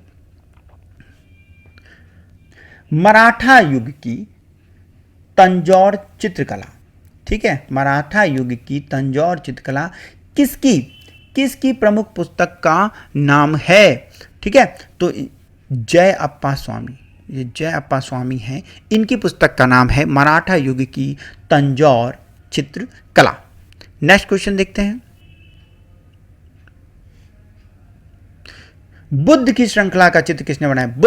बुद्ध श्रृंखला बहुत ही कॉमन है, लोगों को बहुत ही ज़्यादा लोगों को अच्छा लगता है, ठीक है। तो शारदा चरण उकील जी जो हैं, ये इसका आंसर है। बुद्ध श्रृंखला किसकी है? शारदा चरण उकील जी की। नेक्स्ट क्वेश्चन देखते हैं। कैलेंडर आर्ट के लिए जाना जाता है। कैलेंडर आर्ट का जो शब्द है ना, ये आपका राजा रवि वर्मा से आया भैया, वही थे, ठीक है। लेकिन इनमें से ढूंढना है तो इनमें से कैलेंडर आर्ट के लिए आपके भूपेन खक्कर को माना जाता है। भूपेन खक्कर, ठीक है, समलैंगिक कलाकार हैं। 1934 मुंबई में इनका जन्म हुआ था। नेक्स्ट क्वेश्चन है। भारत में कांटी विधि का प्रयोग करने वाला कौन सा वो कलाकार था? गणेश पाइन है जो कि भारत में कांटी विधि का प्रयोग करने वाला पहला चित्रकार है। आप समझ लीजिए कि फ्रांस की एक विधि है जो कि लाल और काले रंग का प्रयोग जिसमें किया जाता है, उसको बोलते हैं कांटी विधि, ठीक है। तो उससे संबंधित गणेश पाइन। नेक्स्ट क्वेश्चन देखते हैं। कालीघाट फोक पेंटर नामक पुस्तक के लेखक का नाम बताइए। कालीघाट फोक पेंटर जो कि 1941 में 1941 में लिखी गई थी और पेंट हुई थी, उसके लिए हैं A.K. मुखर्जी, ठीक है, A.K. मुखर्जी सही आंसर है ये। नेक्स्ट क्वेश्चन देखते हैं। नंदलाल बोस जी की मृत्यु, देखिए ये इसको पूछने का सिर्फ एक उद्देश्य, क्योंकि ये बहुत ही फेमस कलाकार है और इनके ऊपर इनकी जन्म मृत्यु सब की सब आपको याद करनी है। क्या है? 1966, ठीक है। अगर बहुत ज़्यादा चाहिए तो 16 अप्रैल, ठीक। चलिए, इनकी कई सारी पुस्तकें हैं, आपको पता ही होगी। शिल्प कथा रूपावली और शिल्प चर्चा, ये 3 पुस्तकें इनकी बहुत ज़्यादा फेमस हैं और ये कई बार पूछी भी जा चुकी हैं। नेक्स्ट क्वेश्चन देखते हैं। शांति दवे ने कहाँ से शिक्षा प्राप्त की थी? शांति दवे एकदम सही, बड़ौदा से इन्होंने शिक्षा प्राप्त की थी, ठीक है। पद्मश्री का पुरस्कार भी इनको मिला है। 1931 में अहमदाबाद में इनका जन्म है।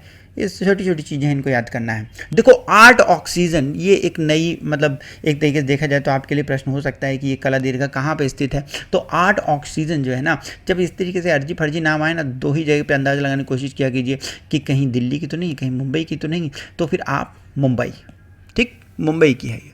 नेक्स्ट क्वेश्चन देखते हैं। प्रिंस ऑफ वेल्स संग्रहालय कहाँ पर स्थित है? प्रिंस ऑफ वेल्स जो है आपका, ये मुंबई में संग्रहित है। नेक्स्ट क्वेश्चन है आपका कि प्रिंस ऑफ वेल्स संग्रहालय कहाँ है? ठीक है, तो प्रिंस ऑफ वेल्स जो है ये आपका है कहाँ? मुंबई में। यदि कोलकाता की बात करते हैं तो विक्टोरिया मेमोरियल हॉल, कहाँ? विक्टोरिया मेमोरियल हॉल जो है यह है आपका कोलकाता। जबकि अगर हम आपकी बात करते हैं अहमदाबाद, ठीक है, तो अहमदाबाद में जो है ना कैलिको वस्त्र संग्रहालय जो है वो है आपका अहमदाबाद में, ठीक है। और लोक कला से संबंधित जो आपका प्रमुख संग्रहालय है वो लखनऊ में है। इस बात को भी थोड़ा सा आपको ध्यान रखना है कि लोक कला से संबंधित कहाँ है? लखनऊ में है। विक्टोरिया मेमोरियल कहाँ है? आपका कोलकाता में है, ठीक है। और कैलिको कहाँ है? अहमदाबाद, ठीक, अहमदाबाद में कैलिको वस्त्र संग्रहालय, इसको थोड़ा सा देख लीजिएगा। नेक्स्ट क्वेश्चन देखते हैं। नवशास्त्रीयतावाद का पेंटर, देखिए इसको देने का उद्देश्य क्या है कि वेस्टर्न से संबंधित 5-6 प्रश्न आपको देखने को मिले ही हैं कि हमेशा पूछे जाते हैं। तो भाई इसको थोड़ा सा ध्यान दीजिएगा कि ये जितने भी फेमस वाद जितने भी हैं उन सबको अच्छी तरह देख लीजिए। उसके प्रमुख दो 3 कलाकारों को डिटेल से याद कर लीजिए, तो बहुत महत्वपूर्ण है, ठीक है। किससे संबंधित कौन से कलाकार है, यही पूछ जाएंगे। टीजीटी में कोर्स नहीं है, टीजीटी में वेस्टर्न का कोर्स नहीं है, लेकिन जो पूछा जाएगा वो इसका मतलब फेमस ही पूछा जाएगा, ठीक है। तो नवशास्त्रीयतावाद के जो प्रणेता हैं वो कौन है? आपके दाविद, ठीक है। न्यू क्लासिज्म भी इसको कहते हैं। इसका प्रारंभ कहाँ हुआ था? फ्रांस में हुआ था। और हिरोशिमा का प्रण जो है वह इसका नवशास्त्रीयवाद का प्रथम चित्र माना जाता है। निम्नलिखित में से कौन सा कलाकार कौन सा कलाकार अध्ययन के लिए इटली व न्यूयॉर्क भी गया था? अध्ययन पढ़ने के लिए इटली व न्यूयॉर्क गया था। एकदम से ये ज्योति भट्ट। ज्योति भट्ट जो ऐसा बंदा था जो ग्राफिक कलाकार के लिए बहुत ही फेमस था, ये इटली और न्यूयॉर्क गया था इसके ग्राफिक कला के अध्ययन करने के लिए। ठीक है, भावनगर गुजरात में इनका जन्म होता है और जो इनकी शिक्षा थी, प्रारंभिक शिक्षा थी, वो इनकी बड़ौदा से हुई थी। ठीक है, इसके बाद फिर ये बाहर गए थे। आगे देखते हैं, निम्नलिखित में से किसे जिंदा पीर भी कहा जाता है? देखो ये थोड़ा इतिहास से संबंधित प्रश्न मैंने पूछ लिया था। औरंगजेब है इसका, औरंगजेब। और देखिएगा ये स्वयं एक ऐसा कलाकार था जो वीणा वादक भी था और कुशल सुलेखक भी था। तो वीणा वाद वाली श्रेणी में ये आ सकता है कि इसमें से मुगल शासकों को नाम देते को पूछेगा इसमें से कौन सा जो वीणा वादने का निपुण कलाकार था।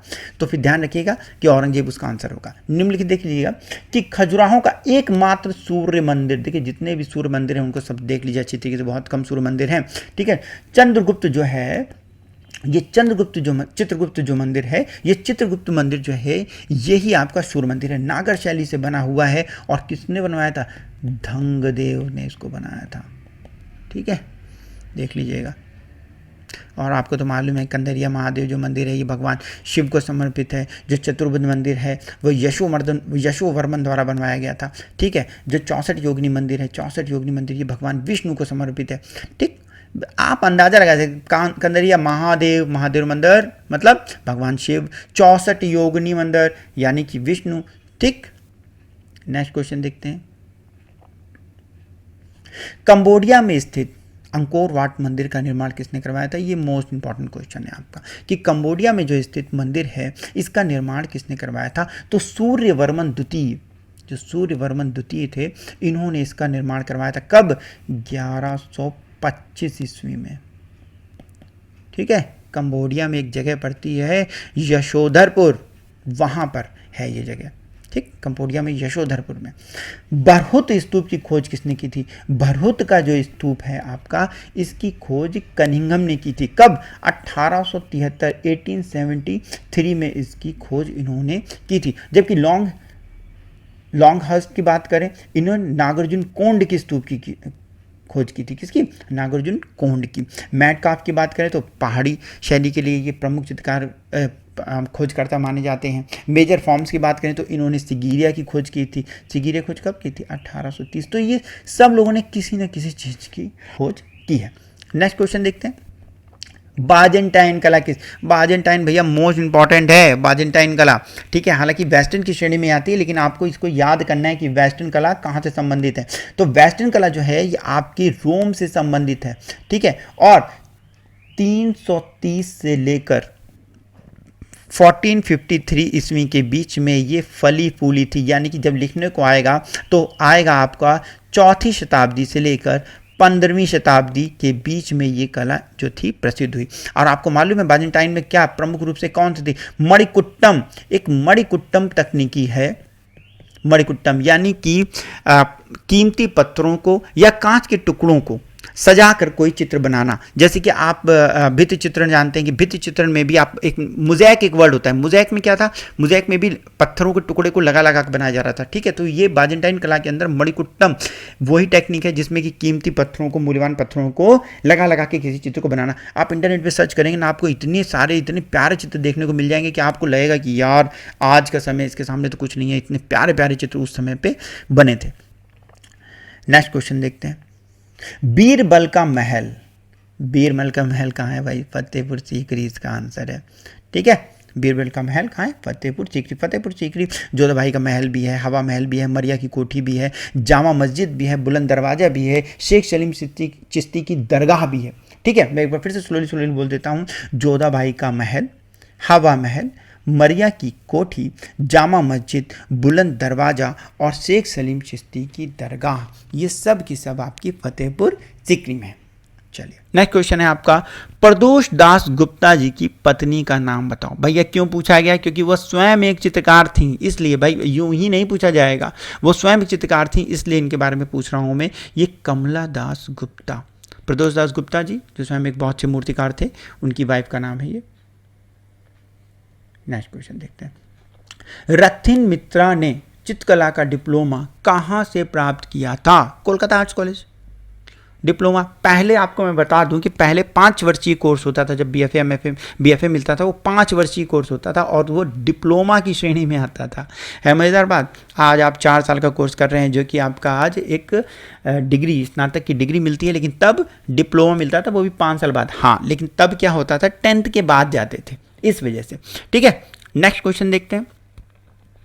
नंदलाल बोस द्वारा बनाया गया प्रसिद्ध चित्र डांडी मार्च, अगर आपने ना देखा हो तो इंटरनेट पे देख लीजिएगा। अभी दिल्ली एकेडमी ने एक कैटलॉग छापा था, उसमें भी इस चित्र को छापा है। हालांकि आप लोगों को पता होगा, लिनो कट की विधि से ये बना हुआ है। बहुत ही सुंदर और प्यारा सा ये चित्र है जो कि बहुत ज़्यादा फेमस है। ठीक, नेक्स्ट क्वेश्चन देखते हैं। The east and west encounter in art नामक पुस्तक किसके द्वारा लिखी गई? भैया केजी सुब्रमण्यम की पुस्तक है। इनकी बाकी बुक्स अगर आपने ना लिखी हो ना तो उसको भी कहीं ना कहीं लिख लीजिएगा। Moving focus, living tradition and perspective of modern Indian art, ये सबको पता है, लेकिन इसके बाद लिखिएगा the magic of making. The magic of making मैं यहाँ पे लिखे देता हूँ, आप इसको कहीं ना कहीं नोट कर लीजिए। The magic of making. ठीक, एक ये बुक और एक ये बुक, उन 3 के अलावा। वो 3 कौन सी थी? Moving focus, living tradition, the perspective of modern Indian art. ये बहुत कॉमन है तीनों, लेकिन ये 2 बुक है ना, इन दोनों को अच्छी तरीके से देख लीजिएगा। इन दोनों में से कोई एक कहने की पूरी संभावना है। ठीक, नेक्स्ट क्वेश्चन देखते हैं। केजी सुब्रमण्यम का देहांत कहाँ हुआ था? भैया आपको सबको पता है कि केजी सुब्रमण्यम जो है ये बड़ौदा से ज़्यादा एक्टिव थे। ठीक है, तो जब बड़ौदा में एक्टिव थे तो इनकी मृत्यु जो है वहीं बड़ौदा में हुई। देखिए एक बात और बता दूं, जिसका चित्रकलाकार का जहाँ स्टूडियो रहेगा या चित्रकार जहाँ पे पढ़ाएगा, ठीक है, शिक्षण कार्य करेगा, तो उसके देहांत भी लगभग वहीं पे। ठीक है, तो केजी सुब्रमण्यम इनका देहांत जो हुआ था वो बड़ौदा में हुआ था। आपको पता है कब हुआ था? 2016 में हुआ था। ठीक, नेक्स्ट क्वेश्चन देखते हैं। कार्ड प्लेयर्स चित्र किस चित्रकार द्वारा बनाया गया? देखिए वेस्टर्न का क्वेश्चन है, द कार्ड प्लेयर्स। ठीक है, चित्र किसके द्वारा बनाया गया? ठीक है, एकदम सही, पॉल सीजान बल्कि बोलते हैं, उनके द्वारा उत्तर प्रभाववादी कलाकार है। ठीक है, इनको उत्तर प्रभाववादी कलाकार का जनक भी कहा जाता है। सेजान, यदि याद हो, सेजान ने कहा था कि सर्वप्रथम उन्होंने अपने दोस्त को एक लेटर लिखा, उसमें कहा कि भैया प्रकृति में जो चीज़ें हैं उनको, मतलब इनको कहा जाता है कि घन के रूप में देखो, शंकु के रूप में देखो, त्रिभुज के रूप में देखो। यानी कि घनवाद का उदय जो था ना वो इन्हीं के समय से ही प्रेरणादायक थे, इन्होंने प्रेरणा दी थी। और बाकायदा बुक में लिखा हुआ है कि इन्होंने अपने मित्र को लेटर लिखा और कहा कि यार इनको इस तरीके से भी देखना शुरू करो। यानी कि एक चित्र को, एक पेड़ को सिर्फ यूं क्यों देखते हो यार, उसको यूं क्यों नहीं देख सकते, यूं क्यों नहीं देख सकते, ऐसे क्यों नहीं देख सकते कि एक पेड़ ऐसे भी लगा है, ऐसे क्यों नहीं देख सकते, ऐसे भी देखो, स्क्वायर में, यानी कि कोने निकले हों सबके, ऐसे क्यों नहीं देखते? तो Paul Cezanne. Next, the burning giraffe. देखो कितने आसान मैंने क्वेश्चन पूछे हैं यार। The burning giraffe 90 number question है। Salvador Dali the great artist यार। ठीक है, अति यथार्थवादी कलाकार है। यही अति यथार्थवाद का क्वेश्चन आएगा तो आपके लेवल में, यानी कि टीजीटी में इसके बाहर क्वेश्चन जाएगा ही नहीं। ये जितने वाद हैं हर एक वाद रट लो और वाद का एक कलाकार रट लो और उसकी प्रमुख पेंटिंग्स रख लो, बस इतना ही है, उससे बाहर जाना ही नहीं है। बल्कि मैं तो ये कहूँगा कि पीजीटी का क्वेश्चन पेपर ले आओ, रट मारो उसको, उससे बाहर वेस्टर्न जाना ही नहीं चाहिए। अगर आता है तो आना ही नहीं चाहिए। पहली बात तो आना नहीं चाहिए, यदि आएगा तो बस फेमस होगा क्योंकि वो सिर्फ आपसे ये जानना चाहते हैं कि भैया आपको थोड़ा बहुत दुनियादारी के बारे में पता है कि नहीं पता है, बस इसके अलावा और कुछ नहीं। देखिए, प्रसिद्ध राजस्थानी लघु चित्र राजा अनिरुद्ध सिंह हाड़ा के चित्रकार का नाम बताइए। यानी कि राजा अनिरुद्ध सिंह हाड़ा जो है, इसके चित्र को किसने बनाया था? बिल्कुल सही, उत्कल राम ने इस चित्र को बनाया था। यह जो है ना बूंदी शैली का प्रसिद्ध चित्र है। कौन सा? ये जो राजा अनिरुद्ध सिंह हाड़ा जो है, ये जो चित्र का नाम है, ये बूंदी शैली का प्रमुख चित्र आता है। टेम्परा माध्यम से बनाया गया। आपको मालूम है कि अगर मिनिएचर पेंटिंग बनी होगी तो मुख्य रूप से टेम्परा का ही उसमें विशेष योगदान रहा होगा। ठीक है, विष्णु धरोत्तर पुराण के अनुसार मुख्य रंगतें कितनी हैं? भैया 5 मुख्य रंगतें मानी गई हैं। कौन कौन सी हैं देख लीजिएगा। आपको 3 मुख्य रंगतें, देखिए मैंने अभी एक दिन एक बताया था आपको कि कलाकारों के द्वारा, देखो बता दूं मैं, कलाकारों के द्वारा जो चित्र आपके प्रमुख रंग माने गए हैं वो 3 हैं।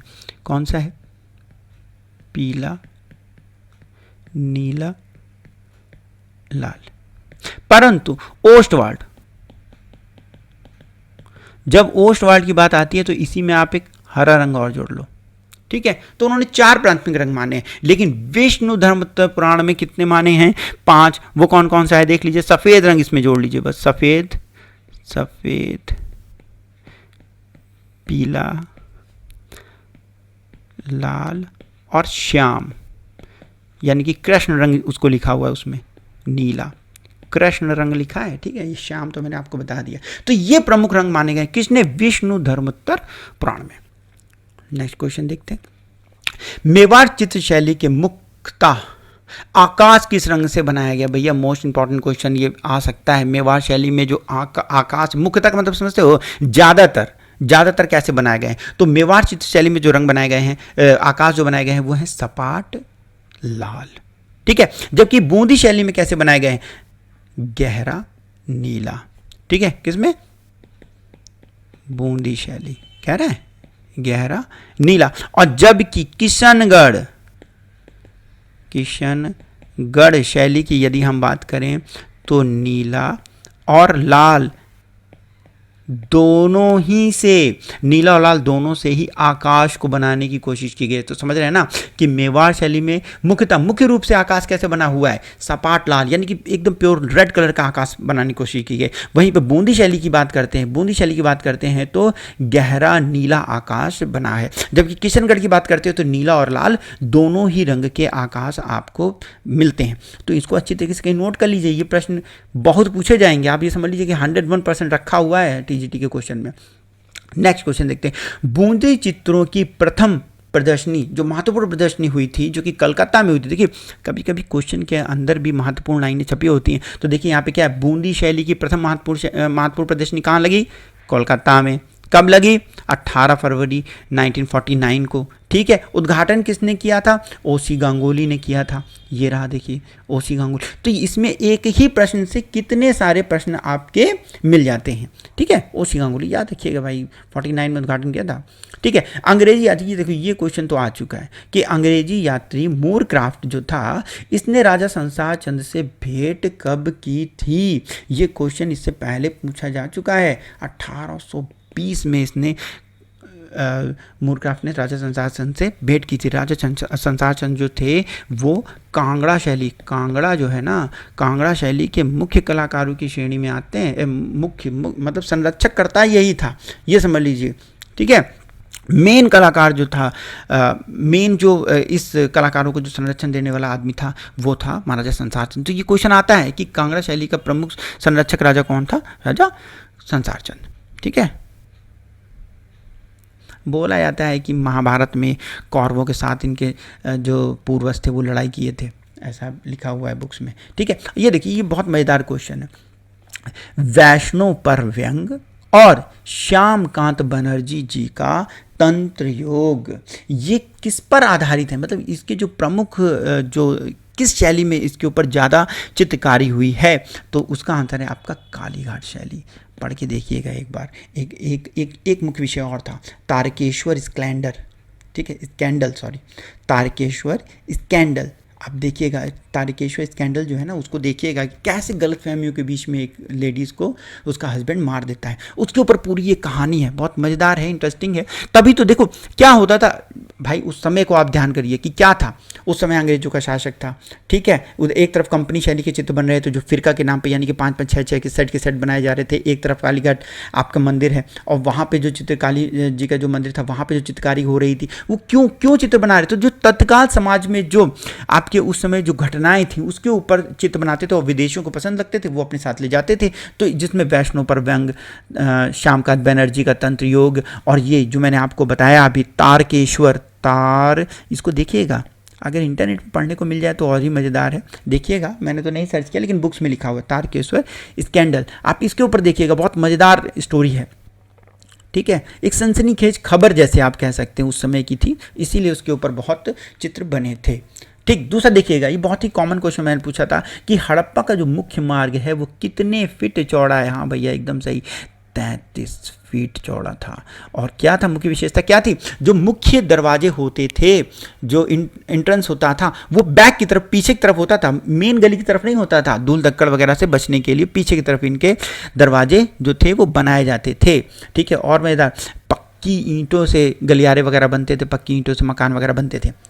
नेक्स्ट क्वेश्चन देखते हैं, राजस्थानी चित्रकला का प्रमुख क्षेत्र उड़ियारा किसके अंतर्गत आता है? तो ये आता है आपका ढूंढारी के अंतर्गत। देखिएगा यहाँ आप समझ लीजिए कि मेवाड़ी, मारवाड़ी और हाड़ौती और ढूंढारी ये पक्का आएगा। देखिए 4 भागों में इसको बांटा गया और चारों के अंदर प्रमुख क्षेत्र आते हैं। जैसे मेवाड़ी के अंदर कौन कौन आता है? उदयपुर, नाथद्वारा, प्रतापगढ़, चित्तौड़गढ़, चांदवा। ऐसे रट मारिए जैसे हमने रट मारे कि मेवाड़ी के अंदर कौन आता है? उदयपुर, नाथद्वारा, प्रतापगढ़, चित्तौड़गढ़, चांदवा। ठीक है, मारवाड़ी में कौन कौन आता है? जोधपुर, बीकानेर, नागौर, किशनगढ़।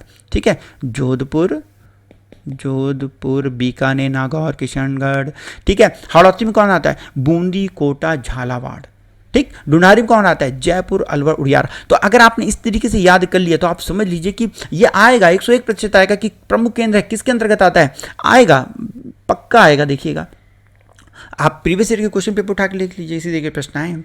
देखिए फोक यानी कि जो फोक आर्ट होती है उससे संबंधित है। फोक शब्द का प्रयोग, इंग्लिश वाला फोक शब्द का प्रयोग सर्वप्रथम किसने किया था? सर्वप्रथम इस शब्द का प्रयोग जो है वो किसने किया था? ये एक मोस्ट इंपॉर्टेंट क्वेश्चन है, आपकी बुक्स में ये बहुत ही ज़्यादा ये लिखा हुआ है और इसके आने की भी पूरी संभावना है। तो विलियम जॉन थॉमस, जो विलियम जॉन थॉमस है, इन्होंने इस शब्द का सर्वप्रथम प्रयोग किया था। ये कहाँ के थे? ये थे इंग्लैंड के। ठीक है, और 1846 में इन्होंने इस शब्द का प्रयोग किया था। ये पुरातत्वविद थे, ये एक पुरातत्वविद थे और 1846 में इन्होंने फोक शब्द का प्रयोग सर्वप्रथम किया था।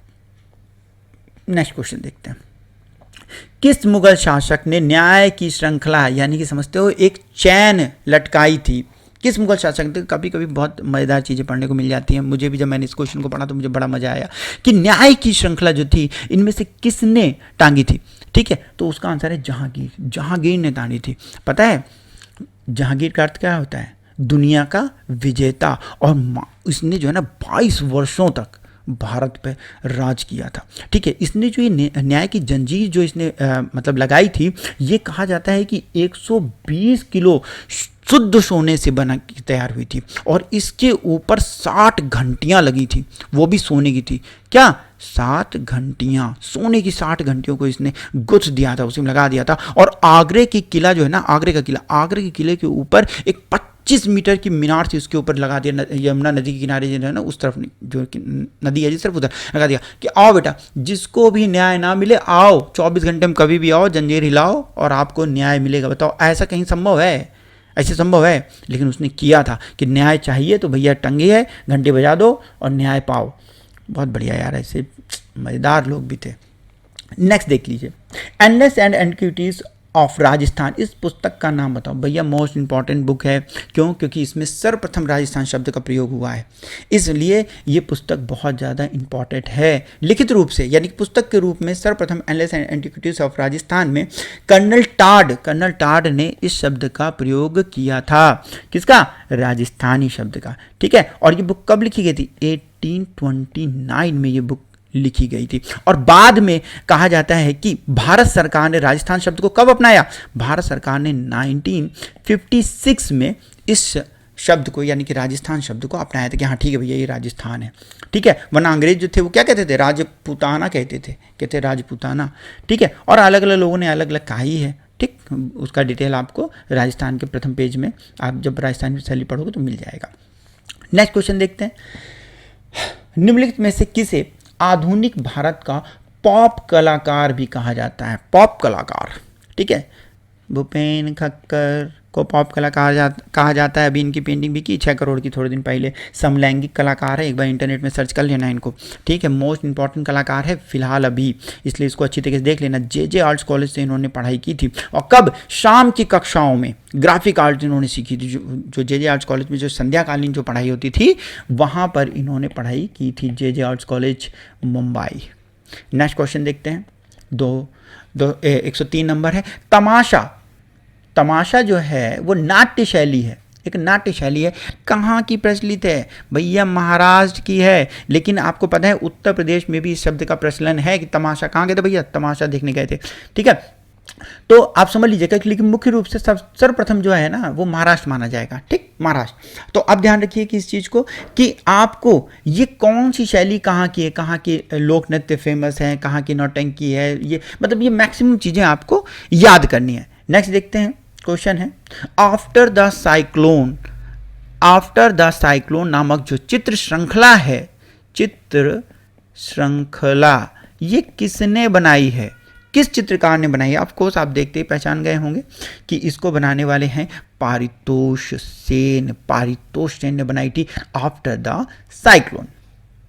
नेक्स्ट क्वेश्चन है आपका 105 नंबर, इंडियन सबवे। जो इंडियन सबवे पुस्तक है इसका नाम बताइए। यशोधरा डालमिया, भैया इन्होंने बहुत सारी किताबें लिखी हैं यशोधरा डालमिया के ऊपर, एक बकायदा इससे पहले में ये बुक पूछी जा चुकी है। यदि आप चाहें तो कुछ बुक्स के नाम मैं आपको बता रहा हूँ, आप उनको नोट कर लें। Tyeb Mehta trump of vision, Tayyab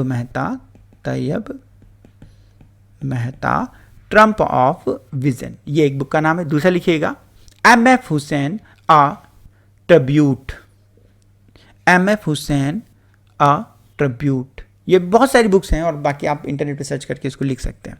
ठीक है, ये यशोधरा डालमिया की है। नेक्स्ट क्वेश्चन देखते हैं, the king of a dark chamber. अरे वाह, ये बहुत ही कॉमन क्वेश्चन है, कई बार पूछा जा चुका है। The king of the dark chamber किसका भित्ति चित्र है? के.जी. सुब्रमण्यम का चित्र है भैया।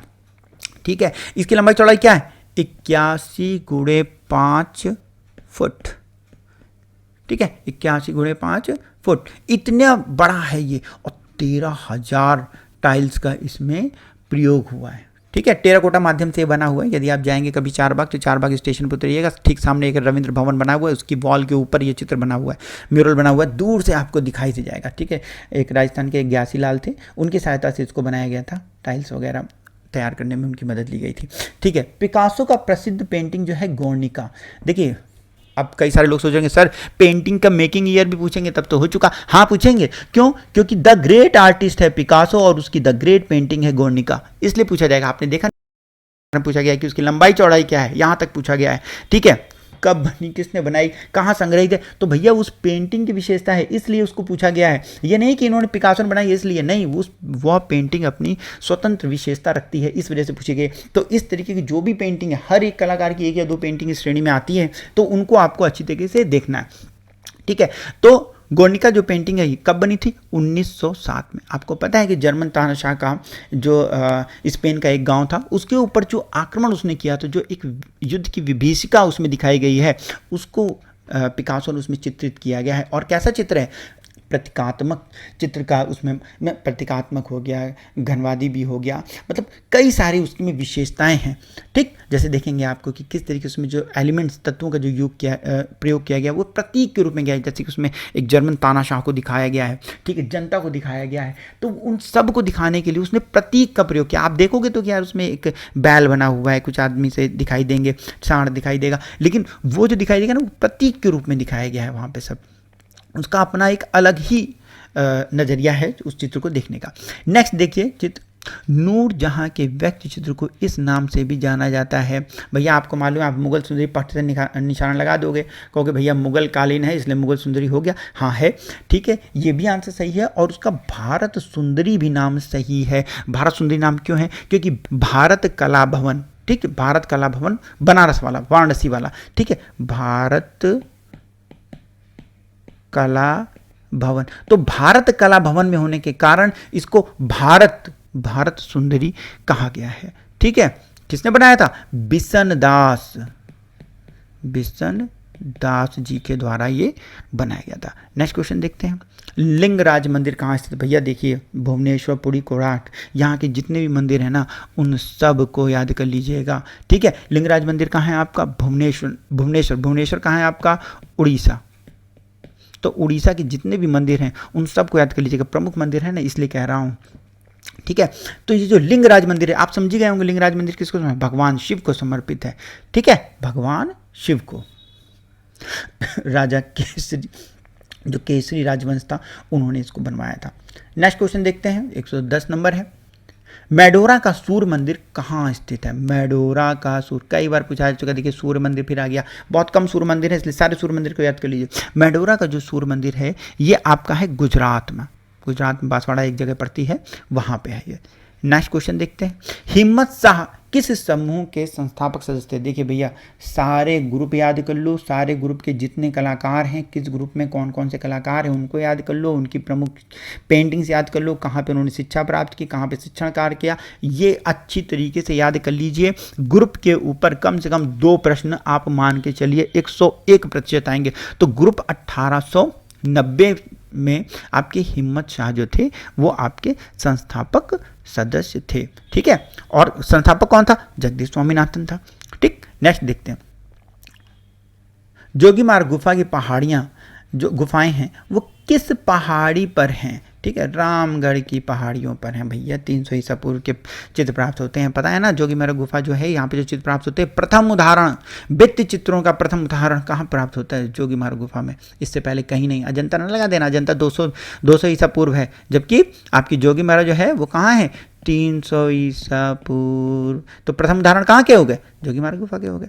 नेक्स्ट क्वेश्चन देखते हैं, कांगड़ा पेंटिंग ऑन लव नामक पुस्तक के लेखक नाम। भैया देखो पुस्तकें बहुत पूछी जाती हैं, मैंने आपको बता दिया कि पूरा का पूरा एक वीडियो है, यदि ढूंढ पाओ तो भैया इंटरनेट पे पड़ा हुआ है। आप नहीं ढूंढ पा रहे हो तो मेरे चैनल पे चले जाना, और चैनल पे चले जाओगे प्लेलिस्ट पे चले जाना, या वहाँ पे जितने वीडियो पड़े हो उनमें से झाँट लेना, आपको वहाँ पर मिल जाएगा, ठीक है। तो MS Randhawa, Kangra painting on love, MS Randhawa की पुस्तक है। नेक्स्ट देखते हैं, लॉर्ड मिंटो ने अनेक चित्र खरीदे थे। लॉर्ड मिंटो जो बंदा है इसने अनेक चित्र खरीदे थे, किसके? सेवक राम के इन्होंने अनेक चित्र खरीदे थे। नेक्स्ट क्वेश्चन देखते हैं, देखिए मूर्तिकला से उत्पन्न एक प्रयोगात्मक, यानी कि उसमें प्रयोग कर सकते हो, ऐसी कौन सी टेक्निक है जिसमें आप प्रयोग कर सकते हैं? है तो मूर्तिकला की, लेकिन प्रयोग कर सकते हैं, तो कौन? संस्थापन कला, इसी को प्रतिस्थापन कला भी बोलते हैं। संस्थापन, इंग्लिश में इसको इंस्टॉलेशन बोलते हैं, ठीक है। कैसे भैया? ये अस्थायी कला होती है, आप चीज़ों को इंस्टॉल करते हैं, रखते हैं और एक इंस्टॉलेशन बनाते हैं, और इसको स्थायी कैसे करते हैं मालूम है? या तो आप उसकी फोटो खींच लीजिए, या तो उसकी आप कोई एक मूवी क्लिप बना लीजिए, दैट्स इट, बस इतना ही है। इसी तरीके से वो हो सकता है, अदरवाइज नहीं। मेरे दोस्तों ने बहुत बढ़िया जब कभी वो लोग एग्जीबिशन लगाते हैं ना, तो छोटा सा एक कॉर्नर पे वो इंस्टॉलेशन भी करते हैं, बहुत मज़ेदार। अब आप फ्रीडम है, आपको आज़ादी प्राप्त होती है कि आप किसी भी तरीके से उसको कर सकें, इसीलिए प्रयोगात्मक शब्द का प्रयोग उसमें लिखा हुआ है कि प्रयोग कर सकते हैं। निम्नलिखित में से कौन सा? बॉहाउस, ठीक है, बॉहाउस विमर वाला, ठीक है, विमर वाला, उसकी बात हो रही है, ठीक है। बॉहाउस की स्थापना कब हुई थी? आपको मालूम है कि बॉहाउस जो है वो 1919 में इसकी स्थापना हुई थी। किसने की थी? एक प्रधानाचार्य था वहाँ पे, वॉल्टर ग्रेपियस। ये क्वेश्चन आ चुका है, नेट के क्वेश्चन में तो कई बार आ चुका है कि वॉल्टर ग्रेपियस, प्रधानाचार्य कौन था? वॉल्टर ग्रेपियस। कब स्थापना हुई? 1919 में थी। वो वॉल्टर ग्रेपियस जो था वो कौन था? वो क्या था? वास्तुकार था। कौन? वास्तुकार मतलब आर्किटेक्ट था। और इसमें क्या रहा कि बॉहाउस से जुड़ा हुआ कलाकार बताओ, इसमें से कौन है? पॉल क्ले था। क्यों? और ये भैया वहाँ टीचर था ये, ठीक है। पॉल क्ले, स्लेमेर व कंडेंस्की, ये सब की सब वहाँ पे क्या थे? टीचर थे। कौन कौन? क्ले, स्लेमर और कंडेंस्की, ये सब वहाँ पे टीचर थे। कहाँ पे? बॉहाउस में इन्होंने पढ़ाया है, इन तीनों बंदों ने वहाँ पे पढ़ाया है। 1 2 3। प्रधानाचार्य कौन? वाल्टर ग्रापियस।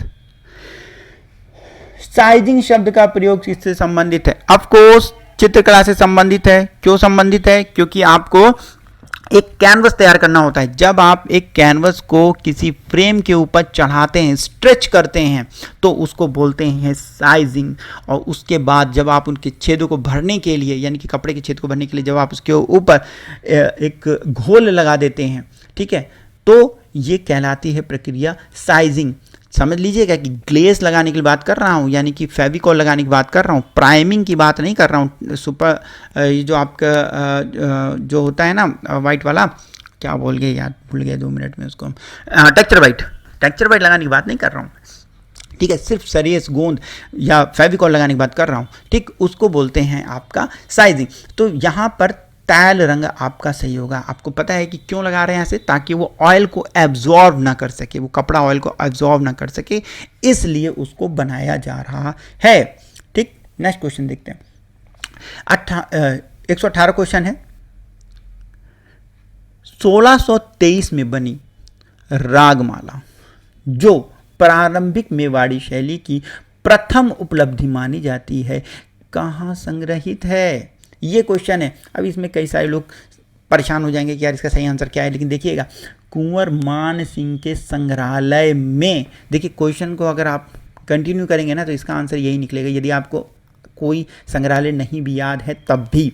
ठीक है, तो देखिए कितने सारे प्रारंभ यहाँ से क्वेश्चन आपके बनते हैं कि 1623 में बनी रागमाला, ठीक है, जो मेवाड़ी शैली का प्रथम उपलब्धि मानी जाती है, तो कुंवर मान सिंह संग्रहालय। नेक्स्ट क्वेश्चन देखते हैं, क्वेश्चन नंबर 119। हड़प्पा सभ्यता इनमें से किसके लिए प्रसिद्ध है? अरे यार एकदम सही है, ईंटों के लिए, पकाई गई ईंटों के लिए ये प्रसिद्ध, क्योंकि पट चित्रों के लिए हो नहीं सकता, गुफा चित्रों के लिए हो नहीं सकता, लघु चित्र का तो कोई मतलब ही नहीं है, तो ईंटों का ही, तो ये तो खैर सभी का सही हो गया होगा।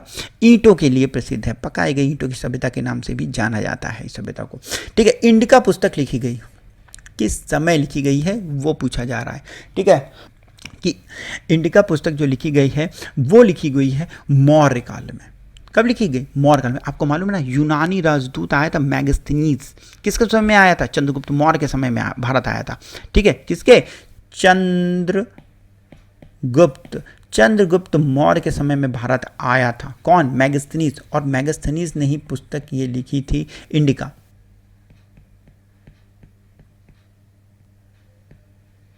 मैगस्थनीज। ठीक, नेक्स्ट क्वेश्चन देखते हैं।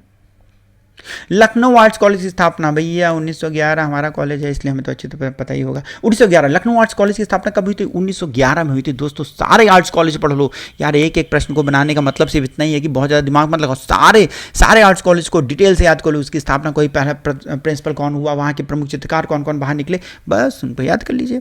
ठीक, नेक्स्ट क्वेश्चन।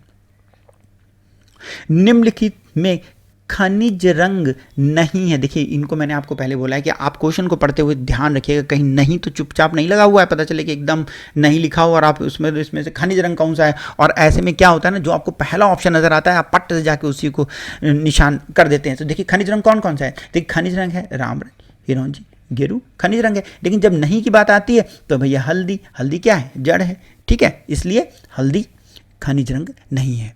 ठीक, नेक्स्ट। पोथी चित्रण का प्रारंभ किस शैली से हुआ? पोथी, पाल पोथियाँ, यदि याद हो पाल पोथियाँ बोली जाती हैं तो पाल पोथी का ही आंसर है ये। ठीक है, यानी कि पोथी चित्रण का प्रारंभ किसके समय में हुआ? पाल शैली में। पाल शैली के समय में पोथियों चित्रों का निर्माण कार्य हुआ। Next question. किस शैली में भित्ति चित्रों में, किस शैली के होगा के भित्ति चित्रों में देवता जी की हवेली और झाला जी की हवेली के भित्ति चित्र देखने को मिलते हैं? एकदम सही, कोटा शैली जो है उसमें आपको देवता जी की हवेली और झाला जी की हवेली के जो भित्ति चित्र हैं वो देखने को मिलते हैं, कि बहुत अच्छे चित्र वहाँ पे बने हुए। अंतिम प्रश्न की तरफ ध्यान देंगे।